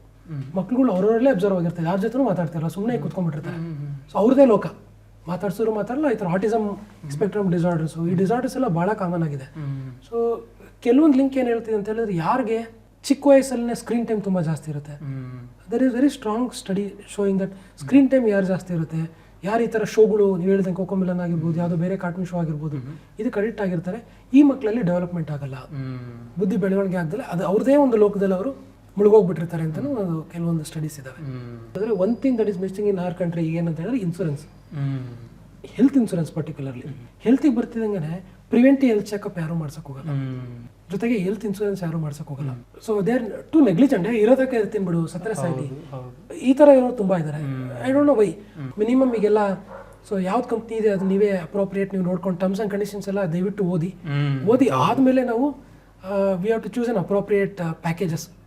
ನಮಗೆ ಯೂಶಲಿ 5 lakh 3 lakh ಮಾಡಿಸ್ತಾರೆ. ಇನ್ ಜನರಲ್ ಎಕ್ಸ್ಪೀರಿಯನ್ಸ್ ನಾನು ನೋಡಿದಂಗೆ ಒಂದು ಸ್ಟ್ರೋಕ್ ಪೇಷಂಟು 10 ದಿನ ವೆಂಟಿಲೇಟರ್ ಇತ್ತು ಅಂತ ಹೇಳಿದ್ರೆ ಕಾರ್ಪೊರೇಟ್ಸಲ್ಲಿ ಪರ್ ಡೇ ಅರೌಂಡ್ 80,000-90,000 ಆಗ್ತಿದೆ. ಅಷ್ಟಾಗುತ್ತೆ. ಏನಕ್ಕೆ ಅಷ್ಟು ಅಂತ ಹೇಳಿದ್ರೆ 1:1 ಕೇರ್ ಇರುತ್ತೆ ಅಲ್ಲಿ nursing. So every day they will monitor with CT MRI. Of course they are making big profit out of it. ಯಾರು ಪ್ರಾಫಿಟ್ ಮಾಡ್ತಾರೆ? ಡಾಕ್ಟರ್ಸ್ ಪ್ರಾಫಿಟ್ ಮಾಡಲ್ಲ ಅಲ್ಲಿ. This also misconception. It's on businessmen. ನೀವು ಯಾವುದೇ hospital ತಗೊಳ್ಳಿ, it is not run by doctor. Most of this corporates they are all run by businessmen. The show is run by doctor. We are all the faces ಅಷ್ಟೇ ಇಲ್ಲಿ. Okay. I mean, but finally ಏನಾಗುತ್ತೆ, doctors are earning, we just get paid our salary. Most of the time it is just based on salary basis that we work. So ಅದರಿಂದ you should always keep a good insurance with you, which is active. Neglect ಮಾಡಕ್ಕೆ ಹೋಗಬಾರ್ದು. You should be beyond 10 lakhs ಅಂತ I would suggest. ನನಗೆ sir ನ್ಯೂರಾಲಜಿಯಲ್ಲಿ fascinating ಅನ್ಸೋದು mysterious cases ಇರುತ್ತೆ, like ಏನಂತಾನೆ ಗೊತ್ತಾಗಲ್ಲ. ಅಂಥದ್ದು ಯಾವುದಾದ್ರೂ ನೀವು ಡೀಲ್ ಮಾಡಿದ್ರಿ? I mean even in medical ಫೀಲ್ಡಲ್ಲಿ ನಾವು ಏನು ಹೇಳ್ತೀವಿ, MBBS ಮಾಡ್ತಿರೋರಾಗಲಿ MD ಮಾಡ್ತಿರೋರಾಗಲಿ, so the most complex subject ಅಂತ ಹೇಳಿದ್ರೆ it is consider to be neurology. So ಏನಕ್ಕೆ ಅಂತ ಹೇಳಿದ್ರೆ the brain is so complex and ನಮ್ಮ ತಲೆಯಿಂದ ಹಿಡಿದು ಪಾದದವರೆಗೂ ಕಂಟ್ರೋಲ್ ಮಾಡೋದು ನಮ್ಮ ಬ್ರೈನ್. ಎಲ್ಲಿ ಡ್ಯಾಮೇಜ್ ಆದರೂ ನಮ್ಮ ಬ್ರೈನಲ್ಲಿ ಲೋಕಲೈಸ್ ಮಾಡ್ಬೋದು ಕೆಲವು ಸಲ. ಹಾರ್ಟ್ ಬೀಟ್ನು ಕಂಟ್ರೋಲ್ ಮಾಡುತ್ತೆ. ಬ್ರೈನಲ್ಲಿ ಏನೋ ಪ್ರಾಬ್ಲಮ್ ಆದರೆ ಹಾರ್ಟ್ ಬೀಟ್ ಜಾಸ್ತಿ ಆಗ್ಬೋದು, ಕಾಲು ಹೊಡ್ಕೊಬೋದು. ಸೊ ಎಲ್ಲದನ್ನು ನಾವು ಕಂಟ್ರೋಲ್ ಮಾಡ್ತಿರೋದು ನಮ್ಮ ಬ್ರೈನ್. ಸೊ ಒನ್ ಫ್ಯಾಸಿನೇಟಿಂಗ್ ಅಂತ ಹೇಳಿದ್ರೆ, ಸೊ ಜೀವ ಎಲ್ಲಿ ಅಡಗಿದೆ ಅಂತ ಕೇಳ್ತಾರೆ. ಎಲ್ಲಿದೆ ಜೀವ ನಮ್ಮ ಬಾಡಿಯಲ್ಲಿ ಗೊತ್ತಿಲ್ಲ. ಸೊ ರೆಟ್ರೋಸ್ಪೆಕ್ಟಿವ್ ಆಗಿ ನಾನು ಐ ಡೋಂಟ್ ನೋ, ಬಟ್ ನಾನು ಇದೆ ಅಂತ ಹೇಳಲ್ಲ. ಸಿಂಪಲ್ ಆಗಿ ಹೇಳ್ತೀನಿ, ನಿಮಗೆ ಕಿಡ್ನಿ ಫೇಲ್ಯೂರ್ ಆದರೆ ಕಿಡ್ನಿ ಟ್ರಾನ್ಸ್ಪ್ಲಾಂಟ್ ಮಾಡೋದು ಕೇಳಿದ್ದೀರಾ? ಹೌದು, ಕೇಳಿದ್ದೀರಿ. ಸೊ ಕಿಡ್ನಿಯಲ್ಲಿ ಜೀವ ಇಲ್ಲ, ಹಾಗಾದ್ರೆ ಕಿಡ್ನಿ ಇಲ್ದಲೇ ಬದುಕ್ತಾರೆ. ಸ್ವಲ್ಪ ಹೊತ್ತು ಟ್ರಾನ್ಸ್ಪ್ಲಾಂಟ್ ಮಾಡೋ ಟೈಮಲ್ಲಿ ಇಡ್ತೀವಿ ನಾವು, ಆಮೇಲೆ ಟ್ರಾನ್ಸ್ಪ್ಲಾಂಟ್ ಮಾಡಿ. ಹಾರ್ಟ್ ಟ್ರಾನ್ಸ್ಪ್ಲಾಂಟು ಸ್ಪೇಸ್ ಇರುತ್ತಲ್ಲ, ಕೇಳಿದ್ದೀರಿ? ಹಾರ್ಟ್ ಟ್ರಾನ್ಸ್ಪ್ಲಾಂಟ್ ಮೆಟ್ರೋ ಅಲ್ಲೆಲ್ಲ ಯೂಸ್ ಮಾಡ್ಕೊಂಡು, ಬ್ಯಾಂಗ್ಳೂರಲ್ಲೂ ಎಲ್ಲ ಕಾಮನ್ ಆಗಿ ಮಾಡ್ತೀವಿ. ಐ ಅದೆಲ್ಲ ಕಾರ್ನಿಯಾ, ಅದೆಲ್ಲ ಬೋನ್ಸು, ಸ್ಕಿನ್ ಗ್ರಾಫ್ಟು, ಇದೆಲ್ಲ ವೆರಿ ಕಾಮನ್. ಲಂಗ್ ಟ್ರಾನ್ಸ್ಪ್ಲಾಂಟು ಆಗುತ್ತೆ. ಸೊ ಒಂದು ಆರ್ಗನ್ ಟ್ರಾನ್ಸ್ಪ್ಲಾಂಟ್ ಮಾಡೋಕ್ಕಾಗಲ್ಲ. So that is it is very complex. So I told you ಅಲ್ಲ, how many neurons? There are billions, 87 billions of neurons ಅಂತ ಹೇಳ್ತಾರೆ. So ಒಂದೊಂದು ನ್ಯೂರಾನ್ಗೂ ನಾವು ಕೌಂಟೇ ಇಲ್ಲ ಅಲ್ಲಿ. More than are India's economy, 87 billion ಅಂತ ಹೇಳಿ ಇನ್ ಟರ್ಮ್ಸ್ ಆಫ್ ರುಪೀನ್ ಅಂತ ಹೇಳಿದ್ರೆ, ಒಂದೊಂದು ನ್ಯೂರಾನು ನಾವು ಜೋಡಿಸೋದಕ್ಕಾಗಲ್ಲ, ಗ್ಲೂ ಇಟ್ಟು ಮೈಕ್ರೋಸ್ಕೋಪ್ ಅಂಡಿರೋನು. So it is very complex. So ಹಾಗಾಗಿ many patients we see, so brain stem death ಅಂತ ಡಿಕ್ಲೇರ್ ಮಾಡ್ತೀವಿ. ಬ್ರೈನ್ ಸ್ಟೆಮ್ ಡೆತ್ ಅಂತ ಹೇಳಿದ್ರೆ, so this is one thing that I want to educate the audience also. So this is very important for organ donation. ಜೀವ ಅಡಗಿರೋದು ಮೆದುಳು ಬಳ್ಳಿಯಲ್ಲಿ ಅಂತ ಕರಿತೀವಿ. ಸೊ ಮೆದುಳು ಬಳ್ಳಿ ಅಂತ ಹೇಳಿದ್ರೆ ಬ್ರೈನ್ ಕಾರ್ಟೆಕ್ಸ್ ಇರುತ್ತೆ, ಸೆರೆಬ್ರಲ್ ಕಾರ್ಟೆಕ್ಸ್ ಅಂತ ಮುಂಭಾಗದ್ದು, ಹಿಂಭಾಗದ್ದು ನಾವು ಸೆರೆಬೆಲಮ್ ಅಂತ ಕರಿತೀವಿ. ಅದೆಲ್ಲ ಕನೆಕ್ಟ್ ಆಗ್ಬಿಟ್ಟು ಒಂದು ವೈರಲ್ ಹೋಗುತ್ತೆ. ಐ ಮೀನ್ ಸಿಂಪಲ್ ಟರ್ಮ್ಸ್ ಅಲ್ಲಿ ಹೇಳ್ತಾ ಇದ್ದೀನಿ. ಅದನ್ನ ಮೆದುಳು ಬಳ್ಳಿ, ಬ್ರೈನ್ ಸ್ಟೆಮ್ ಅಂತ ಕರಿತೀವಿ. ಹೇಗೆ ಒಂದು ಗಿಡಕ್ಕೆ ಸ್ಟೆಮ್ ಇರುತ್ತೋ, ಆಮೇಲೆ ಸುತ್ತ ಹಾಡ್ಕೊಳ್ಳುತ್ತೆ ಎಲೆಗಳೆಲ್ಲ. ಸೊ ಬ್ರೈನ್ ಸ್ಟೆಮ್ ಕಡಿದ್ರೆ ನೀವು ಪೂರ್ತಿ ಗಿಡ ಬಿದ್ದೋಗುತ್ತೆ. ಸೊ ಬ್ರೈನ್ ಸ್ಟೆಮ್ ಅಲ್ಲಿ ಏನಿದೆ, ರೆಸ್ಪಿರೇಟರಿ ಸೆಂಟರು, ಹಾರ್ಟಿಗೆ ಕಂಟ್ರೋಲ್ ಮಾಡ್ಬೇಕು ಹಾರ್ಟಿಕ್ ಸೆಂಟರು, ಮತ್ತೆ ನಮ್ದು ಸರ್ಕ್ಯಾಡಿಯನ್ ರಿದಮ್ ಸೆಂಟರ್, ಎಲ್ಲ ಸೆಂಟರ್ಗಳು ಆ ಬ್ರೈನ್ ಸ್ಟೆಮ್ಮಲ್ಲಿ ಇರುತ್ತೆ. ಸೊ ಆ ಬ್ರೈನ್ ಸ್ಟೆಮ್ ವರ್ಕ್ ಆಗ್ತಿಲ್ಲ ಅಂತ ಹೇಳಿದ್ರೆ, ಹಾರ್ಟ್ ಬಡಿತಾನೆ ಇರುತ್ತೆ ಕೆಲಸಲಿ, ಬಟ್ ಅಂದ್ರೂ ಅವರು ಪೇಷಂಟ್ ರಿಕವರಿ ಆಗಂಗಿಲ್ಲ. ಸೊ ಈ ಥರ ಸುಮಾರು ಕೇಸಸ್ ನಾವು ನೋಡ್ತೀವಿ. ಬ್ರೈನ್ ಸ್ಟೆಮ್ ಡೆತ್ ಆಗಿರೋರು, ಟ್ರಾಮಾ ಕೇಸಸ್, ರೋಡ್ ಟ್ರಾಫಿಕ್ ಆಕ್ಸಿಡೆಂಟಲ್ಲಿ, ಹೆಮೊರೇಜ್ ಆಗಿ ಬ್ಲಡ್ ಲಾಸ್ ಆಗಿದ್ದಾಗೂ ಆಗುತ್ತೆ. ಪೋಸ್ಟ್ ಸರ್ಜಿಕಲ್ ಕೇಸಸ್ ಕೆಲವ್ರಿಗೆ ಆಗುತ್ತೆ. ಮಲ್ಟಿಪಲ್ ರೀಸನ್ಸ್ ಇಂದ ಬ್ರೈನ್ ಸ್ಟೆಮ್ ಡೆತ್ ಆಗುತ್ತೆ. ಇದು ಏನಕ್ಕೆ ಇಂಪಾರ್ಟೆಂಟ್ ಅಂತ ಹೇಳಿದ್ರೆ, ಸೊ ಈಗ lot of organ transplants are happening. Heart transplant ಆಗುತ್ತೆ, ರಿನಲ್ ಟ್ರಾನ್ಸ್ಪ್ಲಾಂಟ್ ಆಗುತ್ತೆ. These are very common. ನಾವು ಒಂದ್ಸಲಿ ಬ್ರೈನ್ ಸ್ಟೆಮ್ ಡೆತ್ ಆಗಿದೆ ಅಂತ ಹೇಳಿದ್ರೆ, ಹೆಂಗಿದ್ರು ಮಣ್ಣು ಪಾಲಾಗೋದ್ರ ಬದಲು ಅದು ದೇಹ ಅಥವಾ ಸುಡೋದ್ರ ಬದಲು ಅದನ್ನ ನಾವು ಡೊನೇಷನ್ಗೆ ಸ್ಟೆಪ್ ತಗೊಂಡ್ರೆ, ಸೊ ಇನ್ನೊಬ್ರಿಗೆ ಹೆಲ್ಪ್ ಆಗುತ್ತೆ. ಸೊ ಇದು ನನ್ನ ಹಂಬಲ್ ರಿಕ್ವೆಸ್ಟ್ ನಮ್ಮೆಲ್ಲ ಮೆಡಿಕಲ್ ಫ್ಯಾಟರ್ನಿಟಿ ಕಡೆಯಿಂದ. ಬ್ರೈನ್ ಸ್ಟೆಮ್ ಡೆತ್ ಆಗಿದೆ ಅಂತ ಹೇಳಿದ್ರೆ ಅಟ್ಲೀಸ್ಟ್ ಒಂದು ಆ್ಯಕ್ಷನ್ ತೊಗೊಬೋದು. ಏನಂತ, ನಮ್ಮ ಜೀವ ಅಲ್ದಿರೋ ಇನ್ನೊಬ್ರು ಜೀವ ಉಳಿಸೋದಕ್ಕೆ. ನಮ್ಮ ಫ್ಯಾಮಿಲಿಯಲ್ಲೇ ಇರ್ತಾರೆ ಎಷ್ಟೊಂದು ಜನ ಡಯಾಬಿಟಿಕ್ ಆಗಿ, ಕಿಡ್ನಿ ಫೇಲ್ ಆಗಿರೋರು, ಹಾರ್ಟ್ ಫೇಲ್ ಆಗಿರೋರು, ಅವ್ರಿಗೆ ಹೆಲ್ಪ್ ಆಗ್ಬೋದು ಅದು. ಸೊ ಡೊನೇಷನ್ ಕಡೆಗೆ ನಾವು you to focus. And it is upcoming now. Lot of donations are upcoming in today's world. What are the best foods for brain? So food ಅಂತ ಹೇಳಿದ್ರೆ it is not just for brain. ಹಾರ್ಟ್ಗೆ best food, ಬ್ರೈನ್ಗೆ best food, ಇದೆಲ್ಲ marketing ಕ್ಯಾಂಪೇನ್ಗೋಸ್ಕರ ಅಷ್ಟೇ. Okay, basically you will have to treat your entire body as a one body. ಈಗ ಬ್ರೈನ್ಗೆ best ಇದು, ಇದಕ್ಕೆ ಹಾರ್ಟ್ಗೆ ಬೆಸ್ಟ್ ಅಂತ ಬರಲ್ಲ actually. So over all for your ಹೆಲ್ತ್ಗೆ ಯಾವ್ದು ಬೆಸ್ಟ್ ಇರುತ್ತೆ ಅದು ಬ್ರೈನಿಗೆ ಬೆಸ್ಟ್ ಇರುತ್ತೆ. Okay, so recommended diet for diabetes ಇರ್ಬೋದು, ಹೈಪರ್ಟೆನ್ಷನ್ ಇರ್ಬೋದು, ಅಥವಾ ಕೊಲೆಸ್ಟ್ರಾಲ್ ಜಾಸ್ತಿ ಇರುತ್ತೆ ಕೆಲವ್ರಿಗೆ, ಸೊ ಒಬೆಸಿಟಿ ಇರುತ್ತೆ. ಸೊ ಎಲ್ಲದಕ್ಕೂ ಬೆಸ್ಟ್ ಫುಡ್ ಏನಿದೆ ಅದನ್ನ ಹೇಳ್ಬಿಡ್ತೀನಿ. ಸೊ ಒಂದು, ನಮ್ಮ ಈಗ ನಾವು ತಟ್ಟೆಯಲ್ಲಿ ಊಟ ಮಾಡ್ತೀವಿ ಅಂತ ಹೇಳಿದ್ರೆ, ಸೊ ತಟ್ಟೆ ಮಧ್ಯದಲ್ಲಿ ಏನಿರುತ್ತೆ ಯೂಶಲಿ? ನಿಮ್ಮ ತಟ್ಟೆ ಮಧ್ಯದಲ್ಲಿ ಇವತ್ತು ಬೆಳಗ್ಗೆ ತಿಂಡಿ ಏನು ತಿಂದರೆ ನೀವು? ಏನು ತಿಂದೆ? ತಪ್ಪಿಸ್ಕೊಳ್ಳಿ, ಇಲ್ಲಾಂದರೆ ಡಿಮೆನ್ಷಿಯಾ ಅಂತ ಲೇಬಲ್ ಮಾಡಬೇಕಾಗುತ್ತೆ. ಇಲ್ಲ, ಆ್ಯಕ್ಚುಲಿ ನಾನು ಮಾರ್ನಿಂಗ್ ಬ್ರೇಕ್ಫಾಸ್ಟ್ ಮಾಡಿರಲಿಲ್ಲ. ಆಯ್ತು, ಸೊ ಓಕೆ, ಮಧ್ಯಾಹ್ನ ಲಂಚಲ್ಲಿ ರೈಸ್ ಆ್ಯಂಡ್ ರಸಮ್. ರಸಮ್. ನಿನ್ನೆ ಮಧ್ಯಾಹ್ನ ಏನು ತಿಂದರೆ ಐಡಿಯಾ ಈಗ? ನಿನ್ನೆ ಮಧ್ಯಾಹ್ನ ಅಲ್ಲ ಸರ್, ಗೆಸ್ ಮಾಡಲ? ಓಕೆ ಓಕೆ, ನಿನ್ನೆ ಮಧ್ಯಾಹ್ನ, ನಿನ್ನೆ ನೈಟ್, ನಿನ್ನೆ ಬೆಳಗ್ಗೆ ಯಾವಾಗಲಾರು ಆಯಿತು. Okay, idli chutney. So basically ಏನಾಗಿದೆ ನಮ್ಮ ಇಂಡಿಯನ್ ಡಯಟಲ್ಲಿ, there is one thing that we are taking too often ಅಂತ ಹೇಳಿದ್ರೆ, ಅದು ಕಾರ್ಬೋಹೈಡ್ರೇಟ್ ಅಂತ. ಅಕ್ಕಿ ಕಾರ್ಬೋಹೈಡ್ರೇಟ್. ಅಕ್ಕಿ ಅಂತ ಹೇಳಿದ್ರೆ ರೊಟ್ಟಿನೂ ಬರುತ್ತೆ, ಅಕ್ಕಿ ರೊಟ್ಟಿ ಬರುತ್ತೆ, ಅನ್ನ ಬರುತ್ತೆ, ಅಕ್ಕಿಯಿಂದ ಮಾಡೋ ಪೋಹ ಬರುತ್ತೆ, ಇಡ್ಲಿ ದೋಸೆ ಎಲ್ಲ ಅಕ್ಕಿನೇ ಬೇಸಿಕಲಿ ಕಾರ್ಬೋಹೈಡ್ರೇಟ್. ನಾವು ಮಾಡೋ ಫುಡ್ಡಲ್ಲಿ ಆಲ್ಮೋಸ್ಟ್ ಏನಾದರೂ ಅಕ್ಕಿ ಇರುತ್ತೆ. ಅಕ್ಕಿ ಕಾರ್ಬೋಹೈಡ್ರೇಟ್. ಸೆಕೆಂಡ್, ತಿನ್ನೋದು ಜೋಳ. ಉತ್ತರ ಕರ್ನಾಟಕ ಎಲ್ಲ ಹೋದ್ರೆ ಜೋಳ ಕಾರ್ಬೋಹೈಡ್ರೇಟ್. ಇದೇ ನಮ್ಮ ಸ್ಟೇಪಲ್ ಡಯಟ್. ನೆಕ್ಸ್ಟ್ ನಮ್ಮ ಕಡೆ ಇಲ್ಲ, ನಮ್ಮ ಮಂಡ್ಯ ಕಡೆ ಮೈಸೂರು ಕಡೆ ನಮ್ಮ ತುಮಕೂರು ಕಡೆ ಎಲ್ಲ ಮುದ್ದೆ ಹ್ಮ್ ಮುದ್ದೆ ಒಳ್ಳೇದೇ, ಭಾಳ ಒಳ್ಳೇದು. ಕ್ಯಾಲ್ಸಿಯಂ ಜಾಸ್ತಿ ಇರುತ್ತೆ, ಫೈಬರ್ ಜಾಸ್ತಿ ಇರುತ್ತೆ, ರೈಸ್ಗಿಂತ ಮಿನರಲ್ ಜಾಸ್ತಿ ಇರುತ್ತೆ. ಬಟ್ ಅಗೈನ್ ಒಂದೇನಂತ ಹೇಳಿದ್ರೆ again it's a carbohydrate. So ಒಂದು it is been a myth, diabetes ಇರೋರಲ್ಲಿ ಜಾಸ್ತಿ ಮುದ್ದೆ ತಿನ್ನಿ ಅಂತ ಹೇಳ್ತಾರೆ. ಬಟ್ ನಾವು ಮುದ್ದೆ ಭಾಳ ಒಳ್ಳೇದು, ಆರೋಗ್ಯಕ್ಕೆ ಮುದ್ದೆ ಬಹಳ ಒಳ್ಳೇದು. ಯಾರಿಗೆ? ಡಯಾಬಿಟಿಸ್ ಇಲ್ದವ್ರಿಗೆ.